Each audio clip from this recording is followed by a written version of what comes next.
Segundo Diplomado Presencial Dominical en Psicología Holoquinética. Clase número 14, 7 de noviembre de 2010. Imparte el doctor Rubén Feldman González. Rubén Feldman González es un pediatra, psiquiatra y neurólogo nacido en Argentina. Ha dedicado más de 40 años al estudio y difusión de la percepción unitaria, que considera el hecho más importante de la vida humana, pero el menos conocido. Durante este periodo ha sostenido diálogos con investigadores de todo el mundo, entre ellos el físico David Bohm, el neurólogo Karl Pribram y el educador Jiddu Krishnamurti. Es iniciador de la psicología holoquinética y autor de una vasta obra escrita que incluye psicohistoria y exégesis cristiana.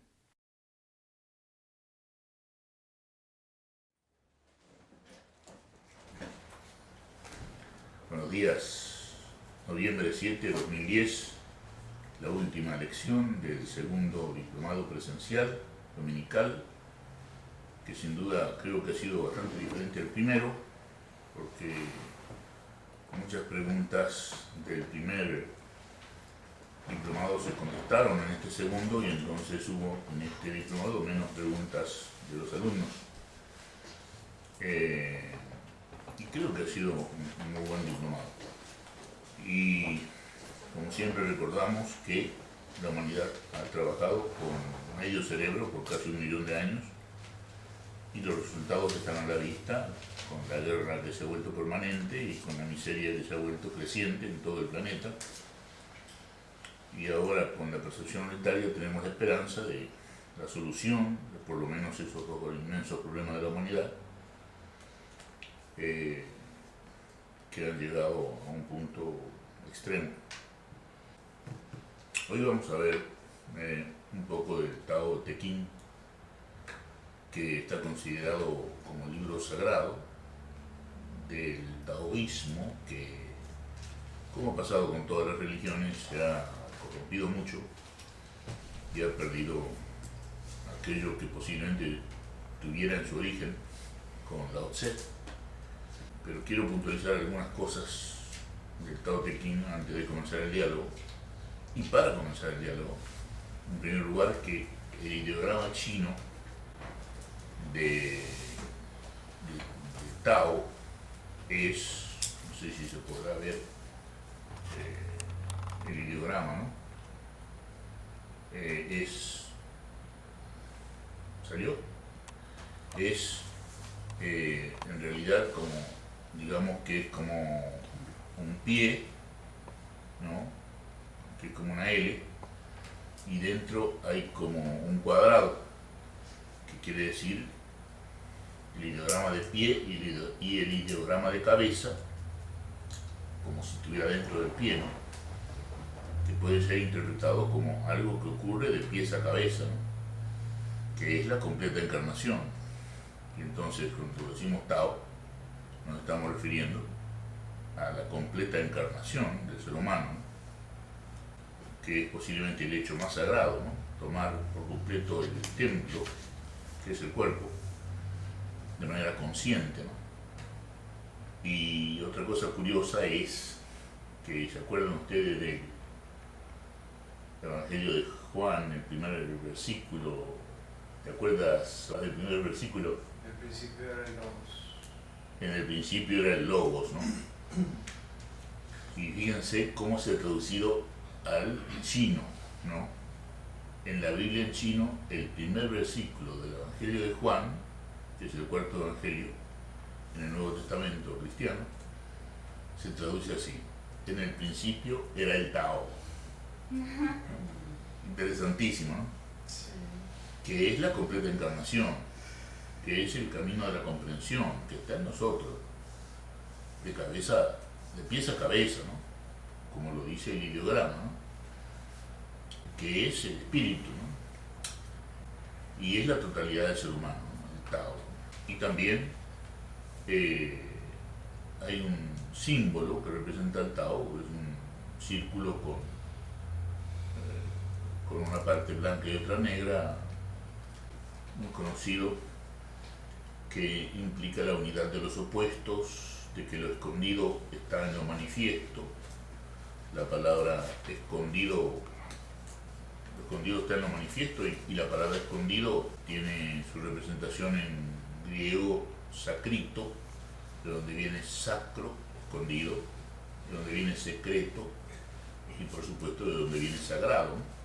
Entonces, lo escondido está en lo manifiesto, lo sagrado está en lo manifiesto, pero no queremos ver bien lo manifiesto. El Tao es integración, comunión, homeostasis, o sea, salud, equilibrio. Y creemos que la semilla tiene un pasado y un futuro, y allí, en el centro de la semilla, surge la raíz y surge el tronco y las ramas. Y cuando pensamos en la semilla, pensamos en la transformación de esa semilla hacia sus raíces y hacia su tronco, en otra dirección.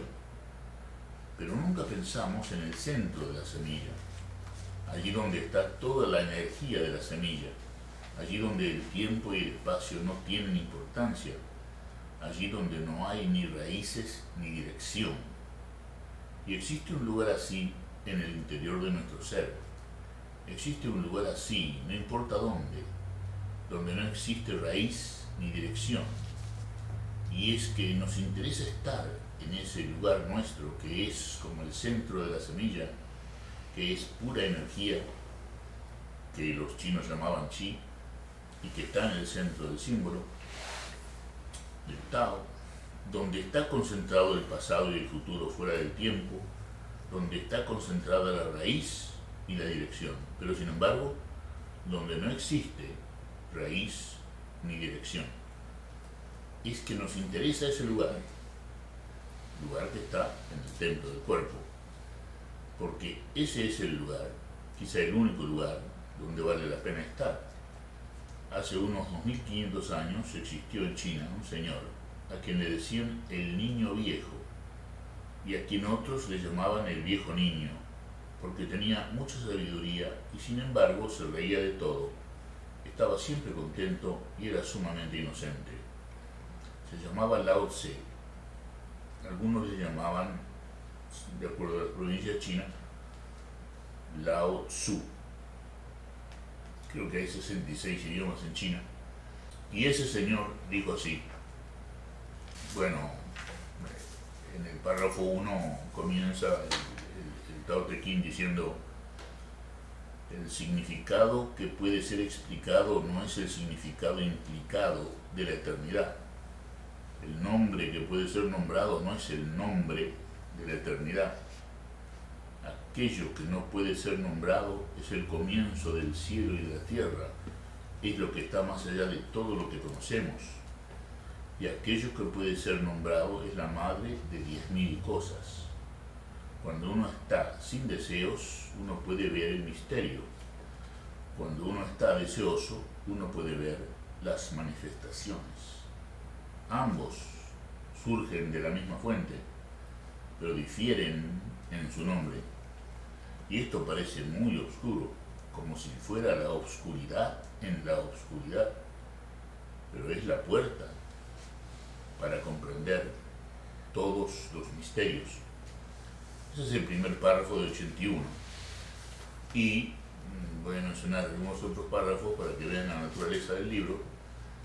Por ejemplo, el párrafo 4, que está, creo yo, muy relacionado con el capítulo 3 de Juan, cuando Jesús habla con Nicodemo, en su naturaleza, claro, porque no nos olvidemos que Lao Tse, 2600 años atrás, Jesucristo, 2010 años atrás.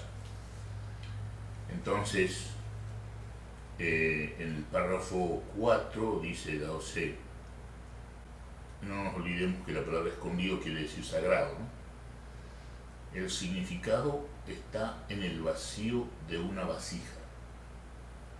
Una vasija que se usa pero que no se llena ni se desborda. origen desconocido de las 10.000 cosas. Haz que lo agudo se vuelva obtuso, desata el nudo, suaviza el brillo, mézclate con el polvo del camino que levanta el viento.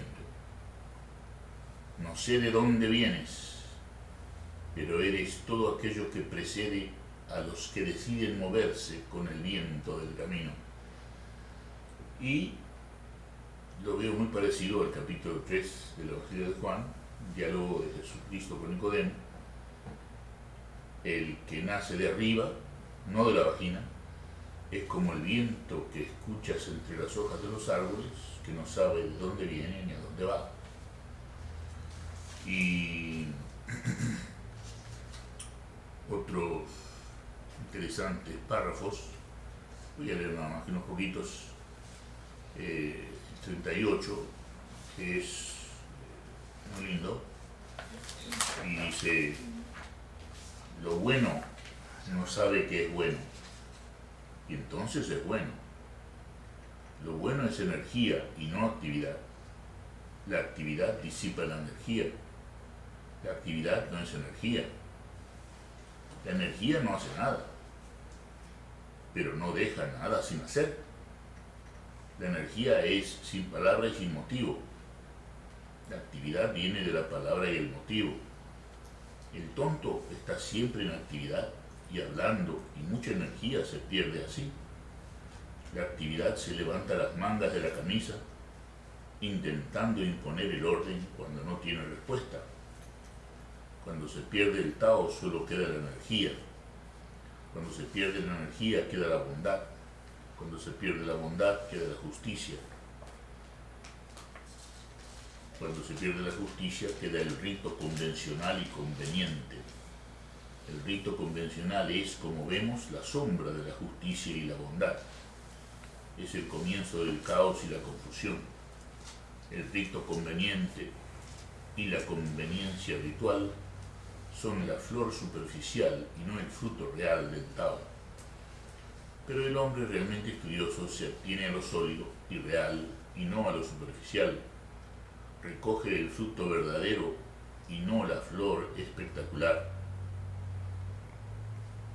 Comprende la vida imaginaria y se queda con la vida verdadera. Está muy lindo. Y el párrafo 40, por ejemplo, que dice, muy cortito lo que es, dice: retornar es el movimiento del Tao, la verdad significativa sin caminos. Rendirse es la manera del Tao. Las 10.000 cosas nacen de ser, y ser nace de no ser. La creación es invisible silencio, y por eso somos. Y bueno, hay uno que se refiere a hacer, ¿no? Que es el párrafo 10, que dice así: aunque uno lleve el cuerpo y el alma y abrace la unidad, puede uno evitar la separación, la fragmentación, prestando atención completamente y sin embargo siendo completamente flexible. Puedes ser tú como un niño recién nacido, lavando y limpiando la visión primaria. Puedes estar sin mancha alguna, amando a todos los hombres y dirigiendo el país. Puedes dejar de ser astuto, abriendo y cerrando las puertas del cielo. Puedes tú obrar como obra una mujer, entendiendo todas las cosas y abriéndote a todas ellas. Eres capaz de no hacer nada. No hacer nada significa parir y nutrir, mantener sin poseer, trabajar sin deseo de recompensa, instruir sin dominar. No hacer nada es escuchar en silencio, y esa es la paz primordial. Veniendo al párrafo 10,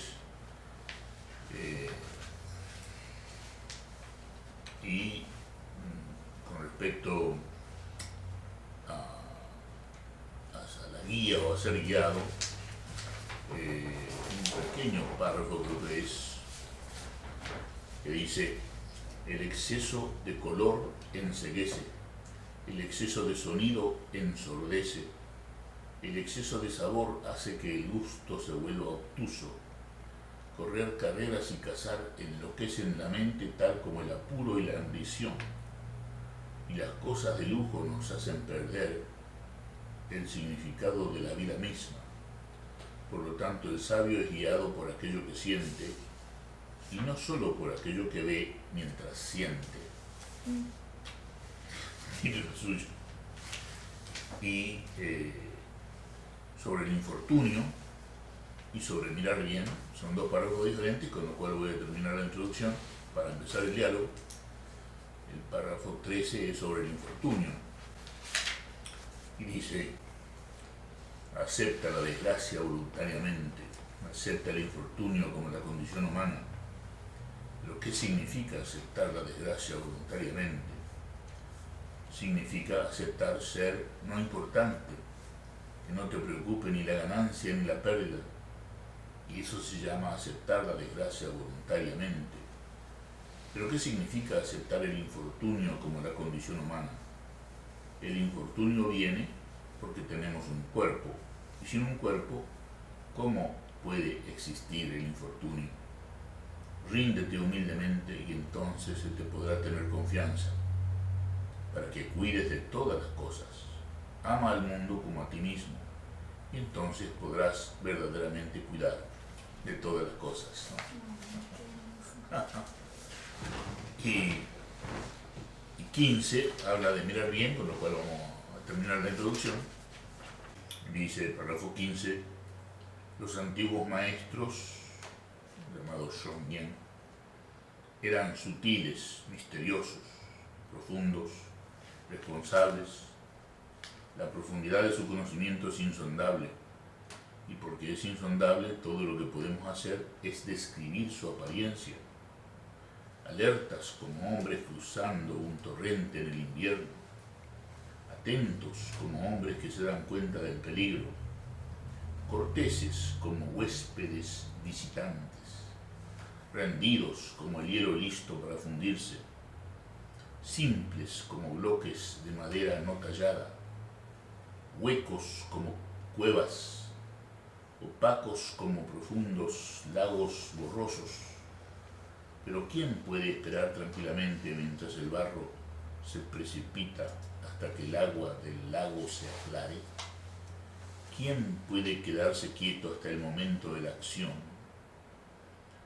Los que comprenden el significado no buscan llegar a nada.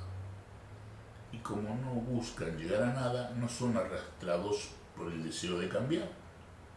Simplemente miran bien lo que son y todo lo que existe al mismo tiempo. Recomendado por JK2, por Jiddu Krishnamurti, este libro. El único libro que le escuché a Jiddu Krishnamurti recomendar. Y podemos comenzar el diálogo con una presentación. Si quieres sentarte aquí. Muy bien.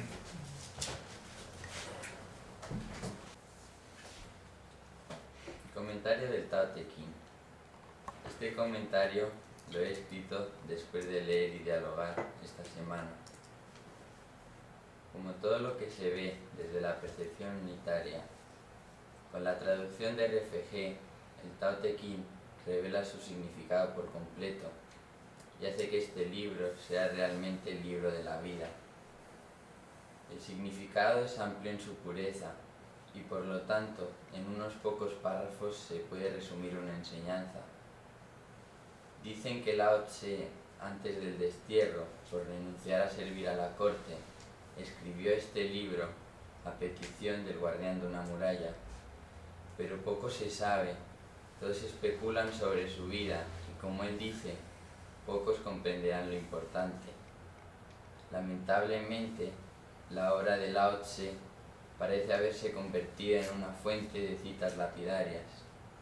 Es muy fácil leer por encima, buscando la frase que llama la atención, que queda muy bien para encabezar un texto, o incluso reinterpretarla de forma que apoya lo que uno quiere escuchar. Es un libro que de forma condensada contiene la totalidad y todos los aspectos relevantes de la existencia humana. En él, la verdad no está puesta en un pedestal que tú no puedes alcanzar, como pasa con innumerables libros. Te da la responsabilidad de a mano, sin rodeos. Sin duda es un libro hermoso. Se puede mirar en 4 aspectos: el Tao, el cielo y la tierra, el sabio, el mundo. Tao, en palabras de RFG, el ideograma, palabra chino para Tao, es un pie seguido de una cabeza. Eso significa encarnando de pies a cabeza. Eso está en el Tao, lo sagrado. Eso sí se divide el ideograma en 2 partes, pero si se divide en 3, entonces se obtienen 3 símbolos: el pie, la ceja y el sol. El sol, bajo la ceja, está justo bajo el horizonte. Significa el comienzo o el fin del día. Entonces, la palabra Tao, dividida en 3 partes y no en 2, caminar constantemente con la vida y la muerte, con el principio y el fin. Fin de la cita. Nos recuerda a J.K. ir viviendo con la muerte en el silencio sin futuro. El carácter o ideograma del Tao, lo sagrado, está diseñado con aspectos fundamentales de la vida humana. Lo sagrado y lo humano en el mismo espacio, la densidad del significado, la responsabilidad y lo sagrado en la vida humana. Párrafo 62. Por eso el Tao, el segundo silencio, es el más grande tesoro del universo. Fin del párrafo. El Tao es lo que no tiene nombre, el origen desconocido de las 10.000 cosas. Está fuera del tiempo. Como el agua está en los lugares en los que el hombre rechaza, como por ejemplo las cloacas, está en todas partes. En el budismo, la flor de loto es la flor de la iluminación, maravillosa flor que surge en las aguas cenagosas. Párrafo 25. Había algo completo, indiviso, algo misteriosamente sin forma, antes de que nacieran los cielos y la tierra. Ver Evangelio de Juan, capítulo 1, versículo 1. Párrafo 14. Mira, pero no puede ser visto. Está más allá de la forma. Escucha, pero no puede ser oído. Está más allá del sonido. Comentario. Lo que ve es todo lo que hay. El yin y el yang, el cielo y la tierra, la luz y la sombra, más que una división de opuestos, muestra el contraste que es complementario y necesario para que haya forma, no división en el universo. Este contraste armonioso se hace división de opuestos con la aparición del observador egoísta que divide, que elige, que no puede abarcar la totalidad. Párrafo 77. El Tao o sendero del cielo es como doblar un arco. Se le quita lo cóncavo para darle a lo convexo. Párrafo 5. El espacio entre el cielo y la tierra es como un enorme rugido.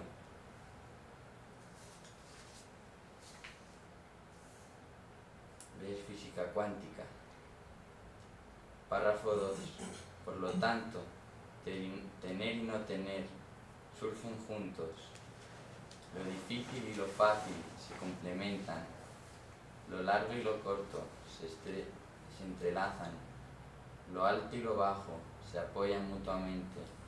La voz y el silencio armonizan uno con el otro, y lo anterior y lo posterior se siguen uno a otro. El sabio. El sabio vive en el Tao, es un hijo de Dios, hace sin hacer, No desea y no destaca, porque eso lleva al sufrimiento. Solo, pero en comunión, fortalece el cuerpo y la memoria, y no la memoria. Vive pacífica y silenciosamente, alerta, amable y hueco, rendido a la hora, sin hacer su voluntad, sin destino, sin dirección como el viento. Habla poco, sin dejar rastro, inocente, perseverante, con amor para trabajar o estar ocioso, y su único temor es perder el sendero.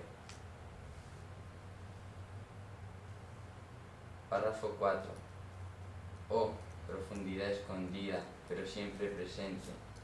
No sé de dónde vienes, pero eres todo aquello que precede a lo que decide moverse con el viento en el camino. Ve el Evangelio de Juan, capítulo 3. El que nace de arriba, no de la vagina, es como el viento que escuchas entre las hojas de los árboles. No sabe de dónde viene ni a dónde va. Muy bueno tu comentario. Sí.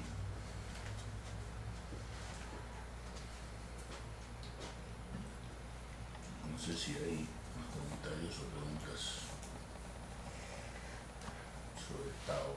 Además está decir que no se sabe nada de la vida de Lao Tse, pero no nos olvidemos que tampoco se sabe nada históricamente de la vida de Jesucristo, excepto por lo que escribieron los amigos de él en lo que se llama Nuevo Testamento. Pero no hay registro histórico de su presencia, pero también es realidad para Krishnamurti. O sea, el día que muere Krishnamurti, yo compré la revista Time para ver qué decía la revista Time, y la revista Time nunca dijo nada, ¿no? Así que si la gente del futuro se va a guiar por la revista Time, yo creo que Krishnamurti no existió. Y tampoco existió, de acuerdo a la historia, Jesucristo, ¿no? Y Lao Tse es otro, del cual no se sabe nada, no es excepción a la regla. Estamos enfatizando que parece que estos hombres, Lao Tse, Jesucristo, Jiddu Krishnamurti, no fueron registrados en la historia y podrían pasar desapercibidos cada persona del futuro, porque no se habló de su nacimiento ni de su muerte,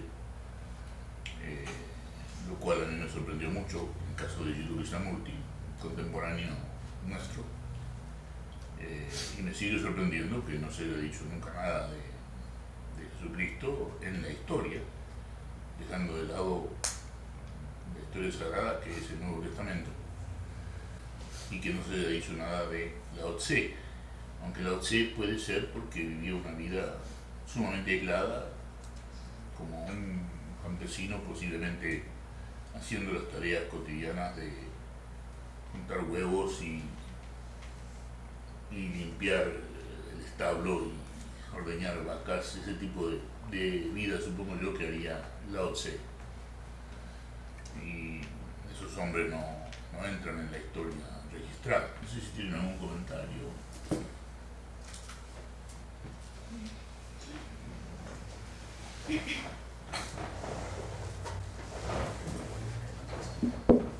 Sí, aquí hay un párrafo que es muy difícil y que quería pedirte si lo pudieras explicar, ¿no?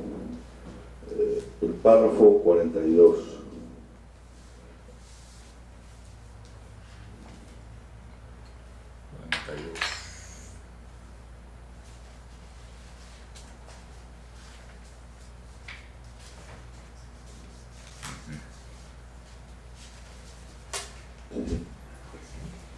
El Tao es absoluto.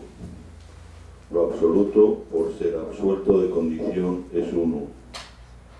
La unidad, la integridad, hace que lo absoluto sea relativo. Aparece el dos.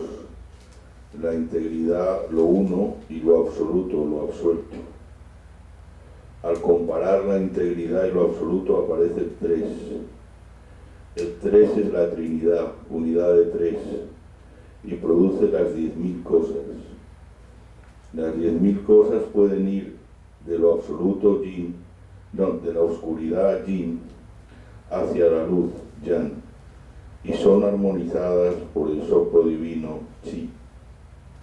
Entonces, sobre todo la pregunta es sobre la parte primera del párrafo, donde a partir de lo absoluto, por ser absorto de condición, hasta chi, ¿no? Hasta la Trinidad. Sí, curioso, ¿no? De que este problema se repite en el cristianismo. Y están los que todavía, cristianos que todavía no aceptan la Trinidad. Mejor dicho, a Dios como la Trinidad, sino que Dios es absoluto y único. Y están otros cristianos, como por ejemplo los católicos, que dicen que Dios es una Trinidad, ¿no? Padre, Hijo y Espíritu Santo. Y aquí, no sé si tendrá que ver Lao Tse como semilla de esa, digamos, controversia teológica que entró al mismo cristianismo, pero hablando con Rafael Angelisanti sobre este asunto de la Trinidad, ¿no? Él decía que era necesario porque así como está Dios Padre, está el Dios Hijo que vendría a ser Jesucristo, o la creación, Jesucristo como persona y Cristo como la creación, Hijo de Dios también, creación, y las criaturas, y potencialmente Hijo de Dios las criaturas, no actualmente sino potencialmente, y por último el Espíritu Santo, ¿no? Que es Dios en acción en nosotros, ¿no? Dentro de nosotros.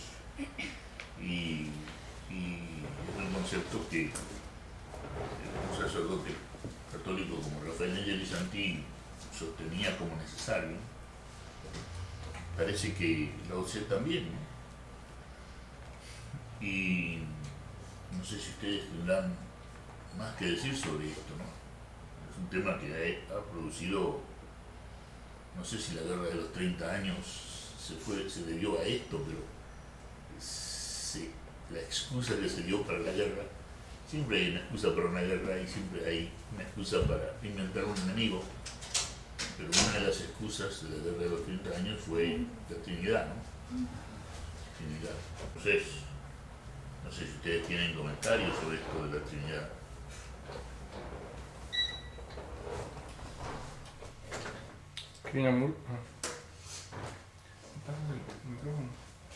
Krishnamurti enfatizó siempre la totalidad, ¿no?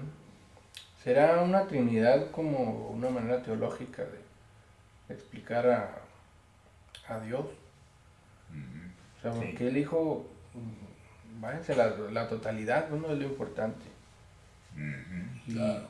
Y según yo, no sé, ninguna vez habló de alguna No. manera triple de comprender la totalidad, ¿no? Sino como una totalidad. Sí, sí, y bueno, es como el huevo se usa para explicar la Trinidad en el catecismo, que así como el huevo tiene cáscara y tiene clara y yema, así es Dios también, ¿no? Y por lo tanto así debe comprenderse, ¿no? Como si fuera el huevo, ¿no? Que da origen a toda vida, y por lo tanto está separado en tres partes, ¿no?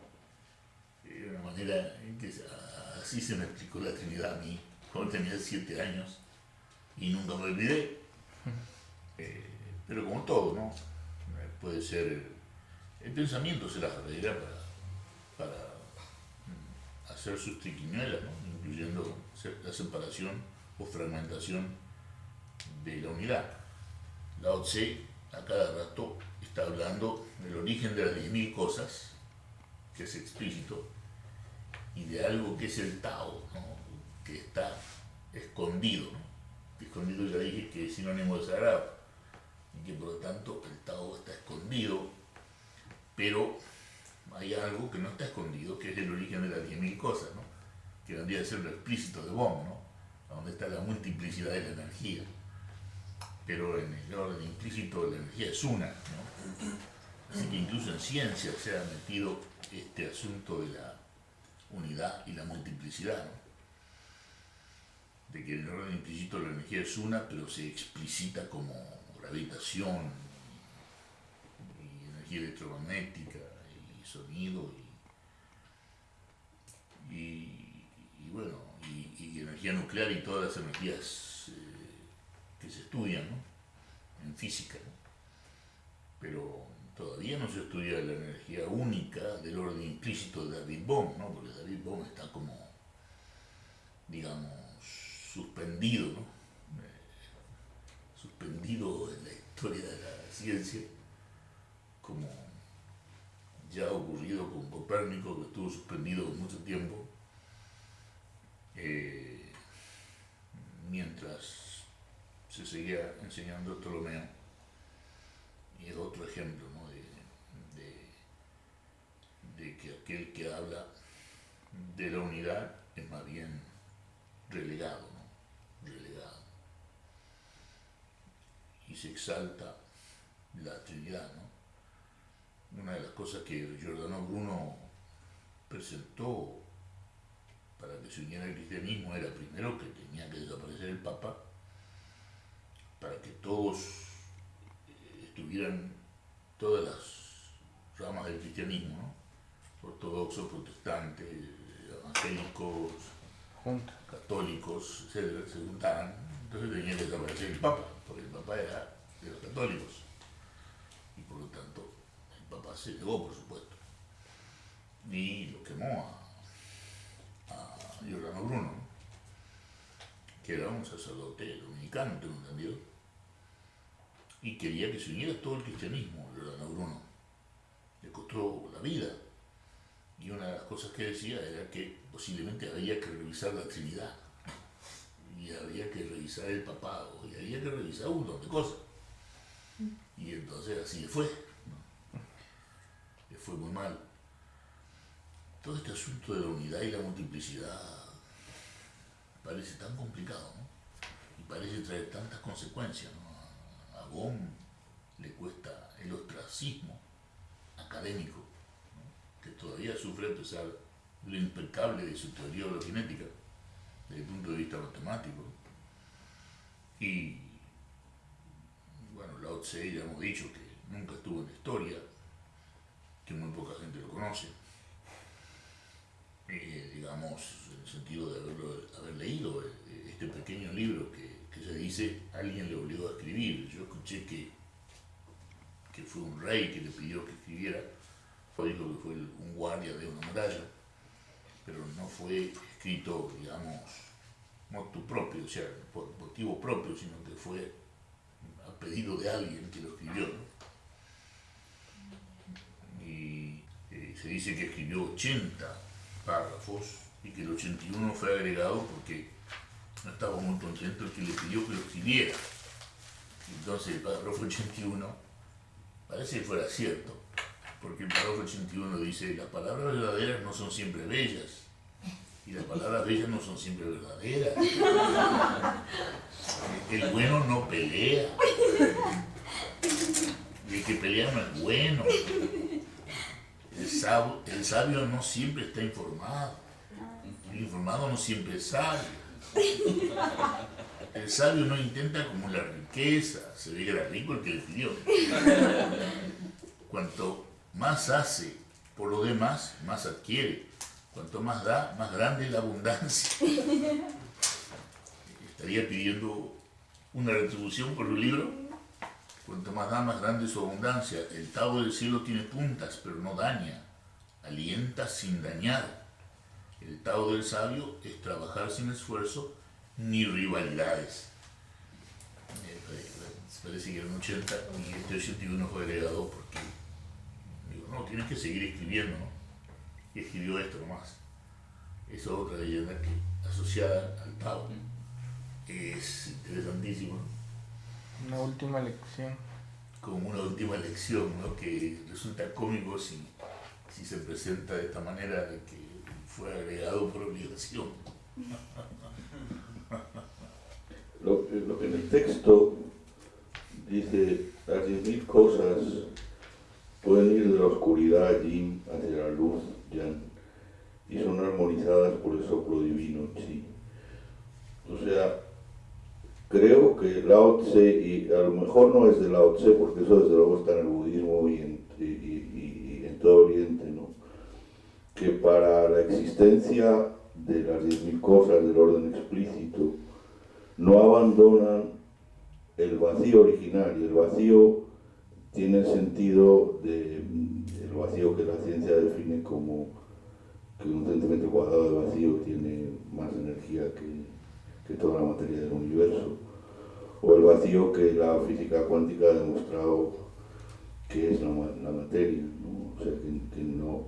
Entonces, ese principio de que hay un contraste que es el yin y el yang, y hay una energía que es el chi, es hacer que existan las 10.000 cosas sin que exista nada, sin perder el vacío. Y por eso el sabio se queda en el vacío como el centro de la semilla. Es como el vaso, ¿no? El vaso es útil porque Sí. tiene un vacío. Dice que la habitación es útil por el espacio que hay entre la... No es útil por las paredes, sino por el espacio por entre el las paredes. espacio. O sea que no es solamente una filosofía, sino que es una forma de vida, ¿no? Y que luego es increíble si se mira la teoría del orden implicado, ¿no? Es increíble No es tremendo. cómo es... Se repite científicamente. Sí. Y bueno, no existen los exégetas, mejor dicho, no faltan los exégetas que hablan de que Buda, cuando deja a su esposa, va para el lado chino y se pone en contacto con el Tao antes de comenzar su vida de enseñanza, etc., ¿no? Y hay quienes dicen que el Tao es lo que le dio origen, por lo menos en Buda Gautama, al mismo budismo. O sea, y los taoístas originales se quejaban de que el budismo era una deformación del taoísmo, y así. Pero todas estas cosas son muy intrincadas y es necesario, por supuesto, conocer mucho más de los idiomas originales para saber dónde está el núcleo de todas estas discusiones, ¿no? Y estas discrepancias. Porque ya he dicho yo, por ejemplo, que en el caso del budismo, que se ha puesto de moda en California, en Oregón, en Nuevo México y en estados como, no hablemos de las grandes ciudades, sino estados como Colorado, ¿no? Donde hay centros budistas muy ricos en dinero, quiero decir, ¿no? Y dan clases, la gente va, toma clases, le dan diploma, compran mantras por 2, 3, 4 mil dólares cada mantra. Mantra quiere decir sonido, ¿no? Entonces, cada persona tiene su propio mantra, o sea, su propio sonido, ¿no? Pero bueno, a eso he llegado, lamentablemente, estas enseñanzas que tienen algo muy serio y muy bello en sí mismas, ¿no? En su origen. Pero lo que estamos viendo es una adaptación al marketing de Estados Unidos, tanto del Tao como del budismo, sobre todo este último. Y entonces lo que se ve es una aterradora fragmentación, ¿no? Como palabras budistas, como dije ayer, ¿no? La palabra suña tiene 17 traducciones al inglés. La palabra upaya tiene como 20 traducciones al inglés, aunque para mí la traducción es estratagema, ¿no? Para despertar, ¿no? Pero hay 17 traducciones más en el budismo. En el budismo de Estados Unidos, quiero decir, al inglés, ¿no? Traducciones al inglés. Y hay muchas palabras esenciales del budismo, ¿no? Dharma, etc., que también tienen muchas traducciones, ¿no? Aunque se supone que Dharma es es enseñanza o doctrina, tiene muchas más traducciones. Sí, el libro que parece ser que hay un solo libro escrito por el Buda, que es el Dhammapada, que está dentro del Sutta Pitaka. Dhammapada, en el idioma Pali, quiere decir la enseñanza, porque en el idioma sánscrito, Dharma quiere decir enseñanza. Por lo tanto, en Pali, Dhamma quiere decir enseñanza también.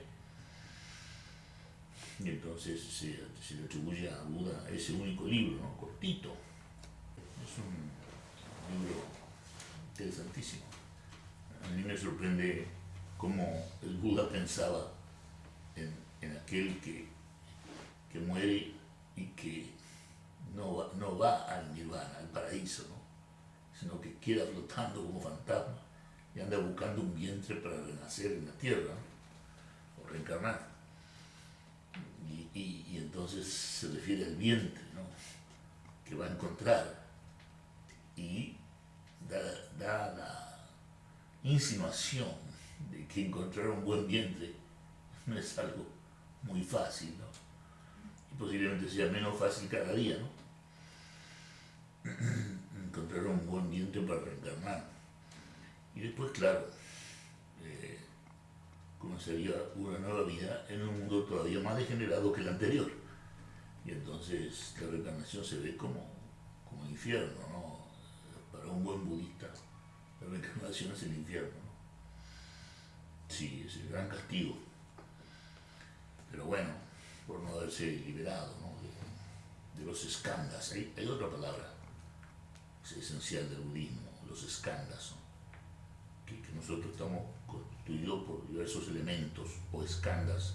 Bueno, creo que hay más de 200 traducciones en inglés a la palabra skandha. Entonces no se puede estudiar en inglés el budismo, porque no sabes tú qué es lo que estás leyendo. El traductor escribe el libro. Te das cuenta, por eso que doblemente valioso lo que dice JK, ¿no? Porque está en inglés, ¿no? De entrada, y ya no puedes jugar con la traducción, ¿no? Está clarito ahí en inglés, ¿no? Y para el inglés contemporáneo, para que no haya problema de exégesis, etimología, semántica, intereses creados, etcétera, etcétera, etcétera. Sí. ¿Alguna otra pregunta o comentario? Sí. El yin y el yang también lo traducen como el cielo y la tierra, ¿verdad? Otra vez una traducción, pero que no es original, pero es así, ¿no? Porque yin, yang, en general, yin, por lo menos Carl Jung lo define como lo femenino, y yang lo masculino. Y entonces, con sus arquetipos, ¿no? Tú sabes, la sombra, el ánima, el animus, etc. El ánima vendría a ser el yin en el ser humano, en la mente humana. Y el animus sería el yang en la mente humana, ¿no? Y así lo describe Carl Jung, que era un estudioso de las filosofías orientales, ¿no? Y si en griego la acción del aire, ¿no? La acción del aire, fíjate tú, en griego la acción del aire quiere decir, fue traducido como Espíritu Santo. Tienes que nacer del aire, Nicodemo. Pero por otro lado aparece la acción del aire. Ah, ¿cómo? De esa acción del aire tengo que nacer. O sea, el Espíritu Santo, que es parte de Dios. ¿Y dónde está? Y está dentro nuestro. O sea, que el Espíritu Santo es la parte de Dios que está dentro de cada uno de nosotros. Incluso cuando se reunían, ¿no? Yo creo que como nos reunimos nosotros ayer, quiero creer, sin jerarquía, completamente amistosamente, tenían mucho cuidado de que hubiera jerarcas, porque el Espíritu Santo está en todo, quiere decir que puede andar por cualquier boca. Eso está escrito en el Nuevo Testamento. Si el Espíritu Santo está en todo, entonces puede hablar por cualquier boca, cuidado. A nadie se le debe impedir que hable, porque en una de esas el Espíritu Santo se está expresando, ¿no? Es muy bello esa tendencia a la unidad humana, ¿no? A escucharnos mutuamente, ¿no? A solucionar juntos los problemas, ¿no? Y bueno, de manera solidaria, fraternal y como una unidad, ¿no? Todo eso está implícito en ese cristianismo. Ahora, 400 años después, el Espíritu Santo pasa a ser parte de una Trinidad, ya no es algo, ya no es la acción del aire dentro nuestro, es algo ya que es parte de Dios. Bueno, todo es parte de Dios, ¿no? Y si la creación viene de Dios, entonces todo lo creado es sagrado, ¿no? Y entonces por eso los que contradicen la idea de la Trinidad se aferran a que todo lo creado es sagrado, y que Namuto un día dijo, o todo es sagrado o nada lo es, ¿no? Así que Estaba hablando de Hebro ABC. A veces me da la sensación que hablar de la Trinidad habla de los tres ámbitos psicológicos.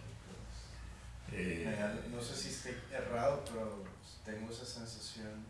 y entonces el Espíritu Santo sería B, dices tú. Sería B. No podría encajonar al Espíritu Santo. No podrá encajonar al Espíritu Santo en B, Claro. porque cristianamente el Espíritu Santo es lo que se queda con nosotros. Entonces, Sí. siendo estricto sería C, ¿no? Y B sería Jesús, el Hijo. No me gusta pensar que fuese así, pero a veces tengo la sensación de la Trinidad es como hablar de los tres ámbitos mentales. Sí. Hacia Dios Padre. Si uno mira esto con digamos, con cuidado, ya anticipo innumerables controversias, ¿no? Sí. Sí, es mejor no presentarlo de esa manera. Sí. Hay cuentos budistas bellísimos, como por ejemplo de que 3 monjes son encargados de llevar 3 estatuas de ébano, ¿no? Bien labradas, de Buda, a otro convento. Y tienen que pasar por la montaña nevada, ¿no? Y cuando llegan al tope de la montaña nevada para llegar al otro convento, tienen que pasar la noche allí y se están congelando, ¿no? Y entonces uno de ellos empieza a hacer un jueguito ahí, ¿no? De la manera original, y toma una de las 3 estatuas y la empieza a quemar, ¿no? Y entonces el otro monje estaba dormido, se despierta y dice, qué bien que se siente. Sí, se siente bien. Y por ahí ve los 2 Budas, ¿no? Y dice, ¿qué pasó con el otro Buda? Y dice, lo estoy quemando. Y dice, ¿te das cuenta que cuánto calor que da? Y dice, pero estás loco, vas a quemar el Buda, la estatua del Buda. Y dice, es cosa de loco. Y dice, bueno, pues ¿tienes frío o no? Sí. Bueno, pásame la otra estatua. O sea, la unidad, Zen, ¿no? La unidad. Y entonces, de esa unidad original, ¿no? Pasamos a los lamas, que porque te tocan te hacen bien, o porque te venden un mantra te hace bien, ¿no? O sea, empieza el intermediario a ocupar un lugar de jerarquía, ¿no? Una jerarquía incontrovertible, por supuesto, porque lo manda Dios, y Dios dice que este es el lama porque tiene una manchita en la nariz o en algún otro lado, y entonces es el lama, y es el mayor lama. Bueno, excuse me, como dice Steve Martin, ¿no? Perdónenme, pero yo no me la creo, ¿no? Bueno. Y entonces hay muchos que se lo creen, entonces ese es el gran lama y todo el cuento tibetano. Pero también existe un lama chino, entonces ahí está el problema, ¿no? ¿Cuál de los 2 lamas es el verdadero, el tibetano o el chino? Y así. No termina nunca la fragmentación. ¿Por qué? Porque hay jerarquía. Ahí viene la corrupción de la enseñanza original. lamentablemente. Y bien puede ser que haya habido cristianos, como por ejemplo Tomás mismo, que llegó hasta Madrás, ¿no? Y en Madrás, bueno, se encargaron de subirle un techo y de allí tirarlo, ¿no? Con lo cual se acabó Tomás, por lo menos físicamente, pero sigue con nosotros en su obra, ¿no? Pero lo que quiero decir es que con Tomás hicieron un asesinato porque decía cosas que no podían tolerar. Supongo que no sé qué diría de la Trinidad, porque no era un problema en la época de Tomás. Se volvió un problema por el año 400 eso. O sea que no era un problema para Jesús la Trinidad. Jesús decía, en ustedes el Espíritu Santo, ¿no? Así que, cuando tengan un problema, pregúntenle a él que le va a contestar, ¿no? Que está dentro de ustedes, ¿no? Es bellísimo. Y así, ¿no? Es decir, yo creo que son distintas concepciones, ¿no? de lo sagrado. La de Jesús, la apostólica y por último la imperial, que es cuando la iglesia es aprobada por Constantino y empiezan las reglas y la junta de libros, etc. Por lo menos en el texto de hoy, que tiene una utilidad extraordinaria, es mostrar lo aparente de la división para no deslumbrar al hombre. Entonces, la unidad es el silencio y la división es el nombrar, porque el yin y el yang, más allá de que se interprete qué es el yin o qué es el yang, de todo lo que he estudiado, lo que es fundamental es jamás hablar del yin sin que esté el yang presente, o sea, no perder la totalidad aunque se nombre. Y esa es la enseñanza. Sí, aquí el símbolo del Tao está el blanco y negro, pero el blanco tiene un puntito negro y el negro tiene un puntito blanco. O sea, uno en el otro y cada uno tiene un poco del otro. ¿Cuál es el yin ahí? ¿Cuál se llama? Bueno, el yang sería el negro y el yin El blanco. el blanco, ¿no? Por ejemplo. No, el yin es el negro, Sí, porque es lo oscuro, la Claro. sombra, y el yang la luz. claro. Pero hay un poquito de oscuridad en la luz, ¿no? Está el puntito ahí. Como decía JK, no existe rosa sin espina, decía JK. Sí. Y Jesús decía, no me llamen bueno, porque solamente Dios sabe quién es bueno. El mismo Jesús lo decía. Yo había oído que incluso en el yin yang lo pusieron en 3 dimensiones, o sea, que era una esfera. Era una esfera. Sí. Y otra cosa que sorprende mucho en la enseñanza del Nuevo Testamento es que un señor como Juan el Bautista no esté en el paraíso. El más pequeño en el reino de los cielos es más grande que Juan el Bautista, dice Jesús, ¿no? Como queriendo decir que no está en el paraíso Juan el Bautista. Y después está Pedro, ¿no? Que tampoco entra porque, bueno, le cortó la oreja a Malco, había tenido hijos, y entonces no entra. Pero lo dejan simbólicamente en un buen lugar que es la entrada. Y está con la llave de la puerta, ¿no? O sea, tiene un lugar de honor, pero fuera, ¿no? Y bellísimo esto, pero si te pones a pensar, bueno, es gente que era muy, muy buena que no está en el paraíso, ¿no? Entonces, ¿qué tienes que hacer para entrar en el paraíso? Bueno, tienes que ser bueno y medio. Y bueno, y la pregunta que me hace a mí, JK, cuando fuimos a caminar, ¿seguirá usted siendo uno de los muchos? No. ¿Continuará usted siendo uno de los muchos o comenzará a ser uno de los pocos? O sea, los pocos que entienden lo bueno, ¿no? O lo sagrado. Y no parece que fueran muchos, ¿no? que siquiera se interesen, así que ¿cómo van a entender si siquiera les interesa? No sé si hay más preguntas o comentarios. ¿En Argentina hay alguna pregunta o comentario?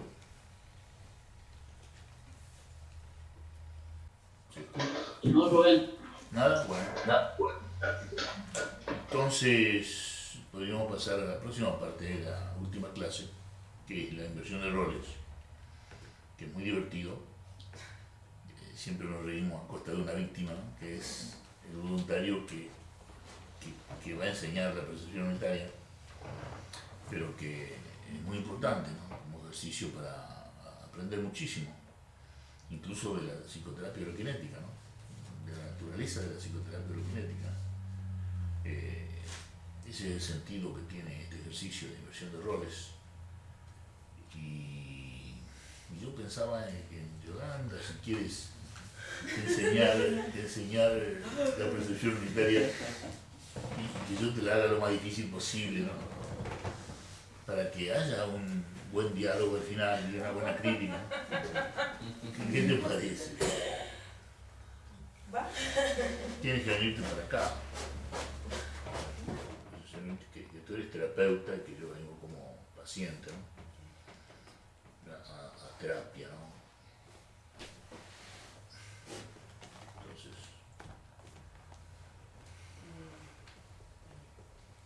Empezaría por preguntar si se siente cómodo.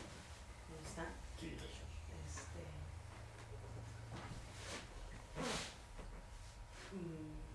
Invitaría a que juntos intentáramos lo que es la percepción unitaria, a sentir el peso del cuerpo al mismo tiempo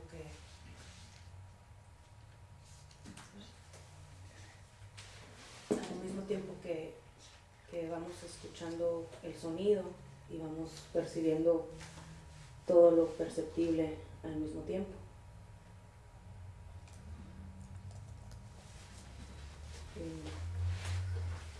Sí, pero no me voy a dejar de decirle por qué vine. Creo que sí, vamos viendo por qué se siente mal. Me siento mal porque me la paso peleando con mi señora. Y si vemos al mismo tiempo, mientras sentimos el peso del cuerpo, mientras escuchamos todo el sonido y percibimos todo lo perceptible al mismo tiempo, escucharíamos el problema como un sonido más. Pero yo no le veo relación, doctora, el sonido que tiene que ver con que yo me peleé con mi señora. Inténtelo sin pensar, simplemente intentando sentir todo el peso del cuerpo al mismo tiempo, mientras escuchamos el sonido y percibimos todo lo perceptible al mismo tiempo, y escuchando eso como un simple sonido más, vemos que se va perdiendo sin quitarle relevancia al problema.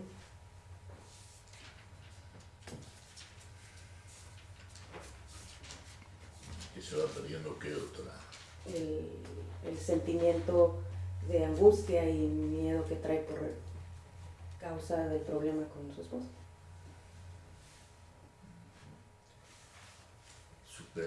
Suspendemos un segundito para ver cómo vamos. Empezamos con... ¿No sacaste el H ya? Bueno, sí, primero hacer el diagnóstico, ¿no? Ver cómo está el sueño, cómo está la energía.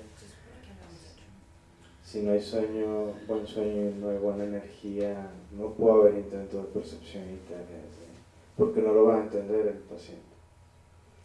Claro. Sí, pero yo me fui con la idea de que ya habíamos hecho diagnóstico. Y en cuanto al resto del intercambio aquí. Sí, bueno, hay premura todavía, pero ya no tanta como la de antes. Se nota bastante calma.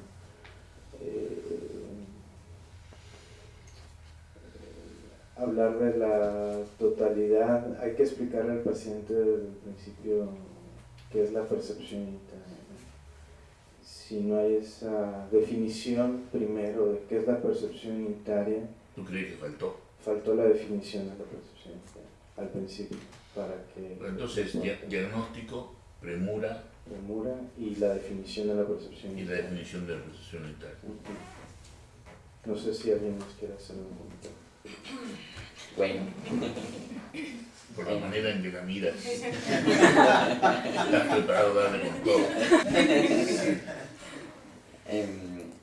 Bueno.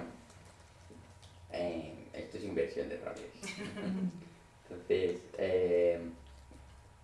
que tiene que ser algo, creo, más humano. O sea, que lo que tienes delante es un paciente y es un ser humano, entonces tienes que ser uno con él.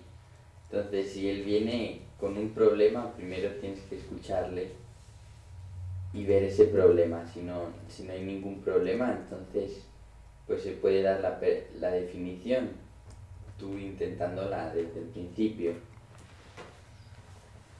Entonces... ¿Estás diciendo que faltó escuchar el problema del paciente? O sea, más como sensibilidad hacia el paciente, ¿no? O sea, que es un ser humano contigo. Entonces, va un poco más allá de lo que hay que hacer. Como por ejemplo, completamente... Las pautas, más allá de las pautas. Claro, ¿y qué hubieras hecho tú, digamos, en vez de lo que hizo ella? Bueno, no es más lo que hubiese hecho yo, sino lo que se debería como sensibilizar con el paciente. Yo sé que no se puede hacer mucho con una inversión de roles, pero... Bueno, estamos tratando de acercarnos a la terapia, a la buena terapia holokinética. Y entonces, claro que se puede hacer mucho, estamos aprendiendo de esto. Sí, pero... Y tú dices, más sensibilidad. O sea, a mí me gustaría que te expandieras más en eso, ¿no? O sea, sentir al paciente y entonces comprenderlo básicamente, eso luego el paciente lo siente. Escucharlo, ¿te refieres? Sí. Escuchar el problema, dejar que me cuente el Acompañarle, problema. sí. Ahora, ¿tú asumes de que ella no tuvo sensibilidad con el paciente? Sí, ¿Y qué te hace creer eso? El detalle, algún detalle que te haga creer eso. Pues escucharle básicamente, dejar que él depende de su viene pues dolido a ti, ¿no? Como pidiendo ayuda. Entonces, si le das de sopetón la definición, pues además de que no te comprende, se va a sentir más dolido. Entonces dices darle el tiempo a que cuente el problema, a que se desahogue, dices tú. Sí, acompañarlo y que diga lo que le pasa y cuando ya pues hayas comprendido todo lo que pasa, pues entonces ya se puede intentar Darle la definición. como que el desahogo, como dice cada uno que esté platicando el problema constantemente, ¿no sería darle continuidad también al problema? No, escucharlo, o sea, una vez basta, solo ver, que vea que le estás escuchando, ¿no? O sea, que no se sienta mal y que está siendo uno con él, que es tus intereses, yo creo que intentes la presión unitaria y... Aunque son inversión de roles, la realidad de la situación pesa.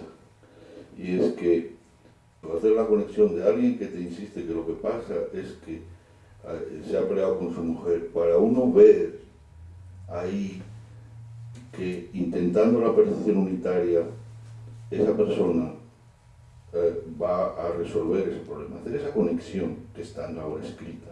En ese momento, de una manera real, escuchando a alguien, hay que estar muy preparado, ¿no? Y lo primero sí es verdad, hay que escucharlo, pero claro, además Rubén se pone en poner dificultad, y ella lo sabe.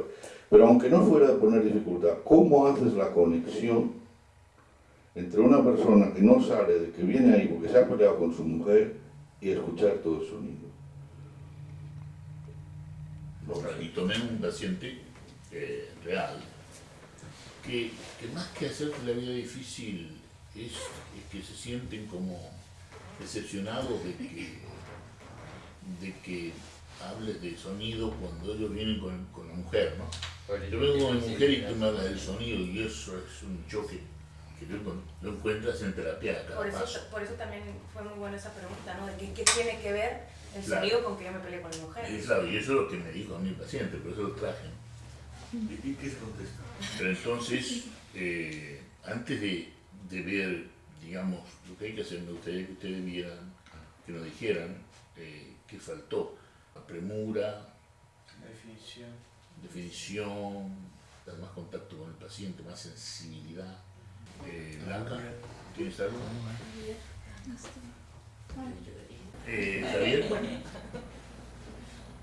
¿tienes algo sobre lo que pasó? Bueno, vamos viendo y ahorita igual. Yo sigo agarrado a la primera palabra, fue premura. Parece que hubo mucha premura, ¿no? Sí, yo creo que el intento de la percepción unitaria es la guía. Sí. El intento de la percepción unitaria es la guía, y si uno no intenta la percepción unitaria, el paciente lo va a jalar con su problema y va a ser una terapia más. Esa es la gran diferencia, sutil pero gran diferencia. Sí. Y el peligro de que el terapeuta, y me refiero a terapeutas que tienen su título de profesor y todo, de que caigan, como han caído, en técnicas que aprendieron en la facultad de psicología, donde están las 32 psicologías atrincheradas. Entonces, cuando no sabes qué hacer con el paciente que te molesta, vamos a decir así, mal y pronto, con su problema, ¿no?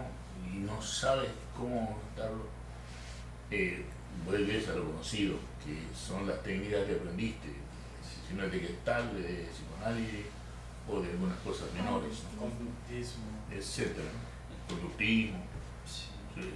Se recurre mucho al conductismo cuando en la desesperación el terapeuta recurre a lo contable, ¿no?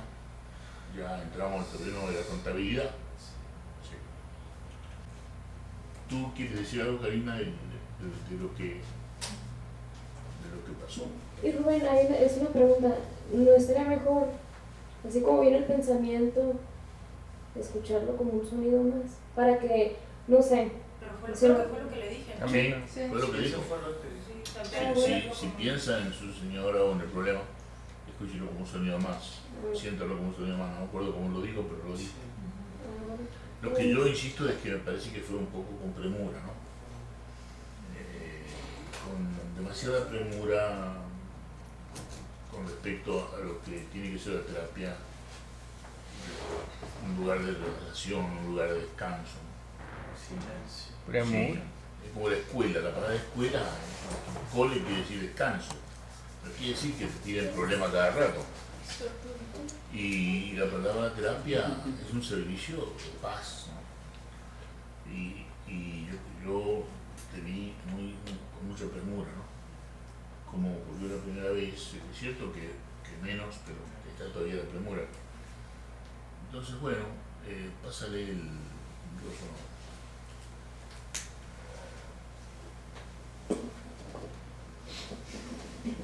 Yo sugiero que invites a Rubén y no al paciente, pues, para que no tengas que actuar. Claro. O sea, invita a Rubén a la percepción unitaria. Puede que salga mejor. Sí, sí, pero lo que pasa es que el paciente lo traigo porque son las cosas con las cuales te vas a encontrar. Este Sí. paciente es real el que yo presento aquí. Sí, para que actúes tú, ¿no? Pero ella Sí. se le haga más fácil. Pues. Sí, sí, sí. no es fácil. Tratar de hacerlo lo más natural posible. Claro. ¿Seguimos cómodos? Gracias. Sí, me gusta. La verdad es que ya me había puesto incómodo. ¿A cómo es? Gracias. Eh, Eso es muy importante, muy importante.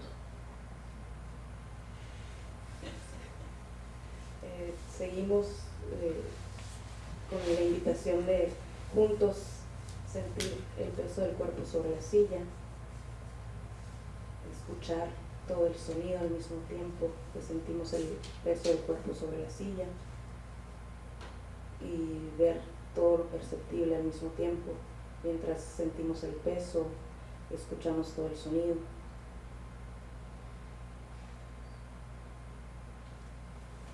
Ahora volvemos a la pregunta, ¿no? ¿Hay premura o no? Hay.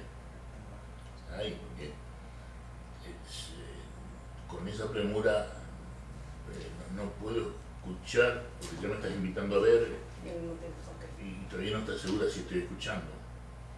Sí. Y la manera en que me empiezas a estar segura es cuando ves al paciente inmóvil y relajado.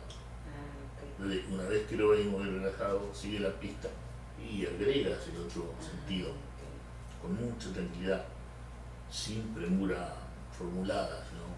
Y por ejemplo, si no logro verlo relajado, si insiste en no querer... Me parece que usted todavía no está escuchando. Tú le dices, porque ¿cuál es el hallmark, como se dice en inglés, ¿no?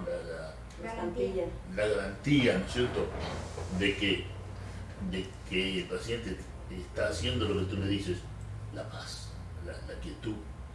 Y si el paciente no está ni quieto ni pacífico, tiene que decir, me da la impresión de que usted no está escuchando todo el sonido. ¿Y por qué no? ¿Por qué no? Porque te pueden decir eso, que me lo han dicho. ¿Por qué no? Y porque no lo veo a usted todavía en paz. No lo veo en paz, no lo veo con esa quietud que da la paz.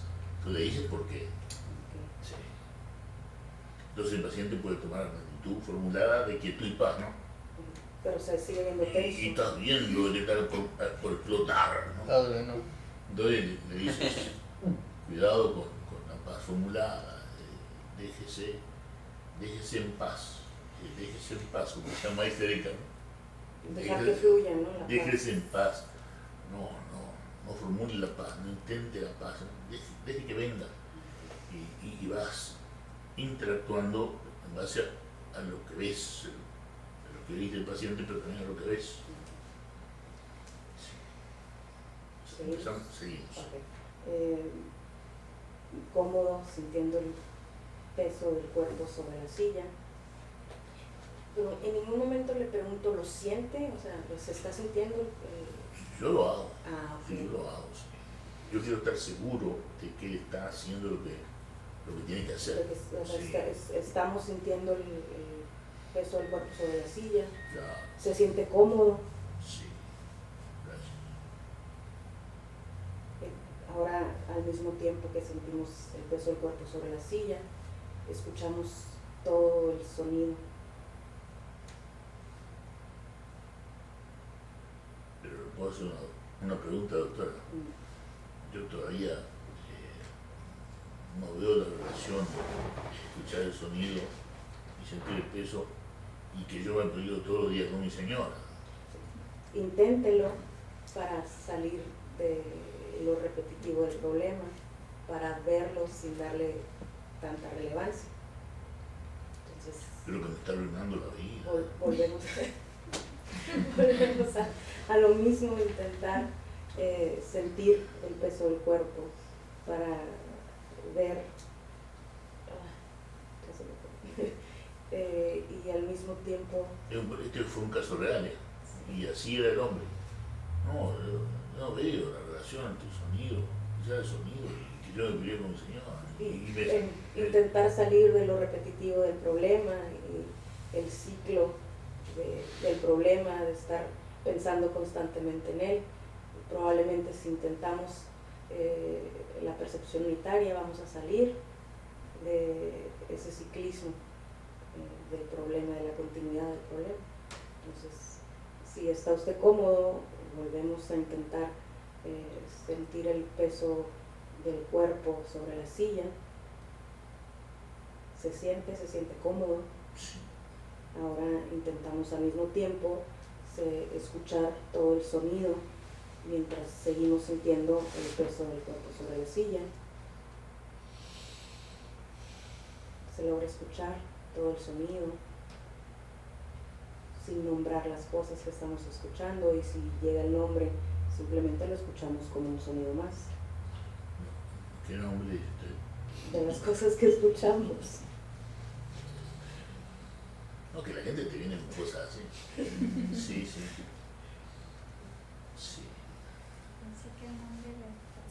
Entonces tú aprovechas, si te vienen con eso, que te vienen,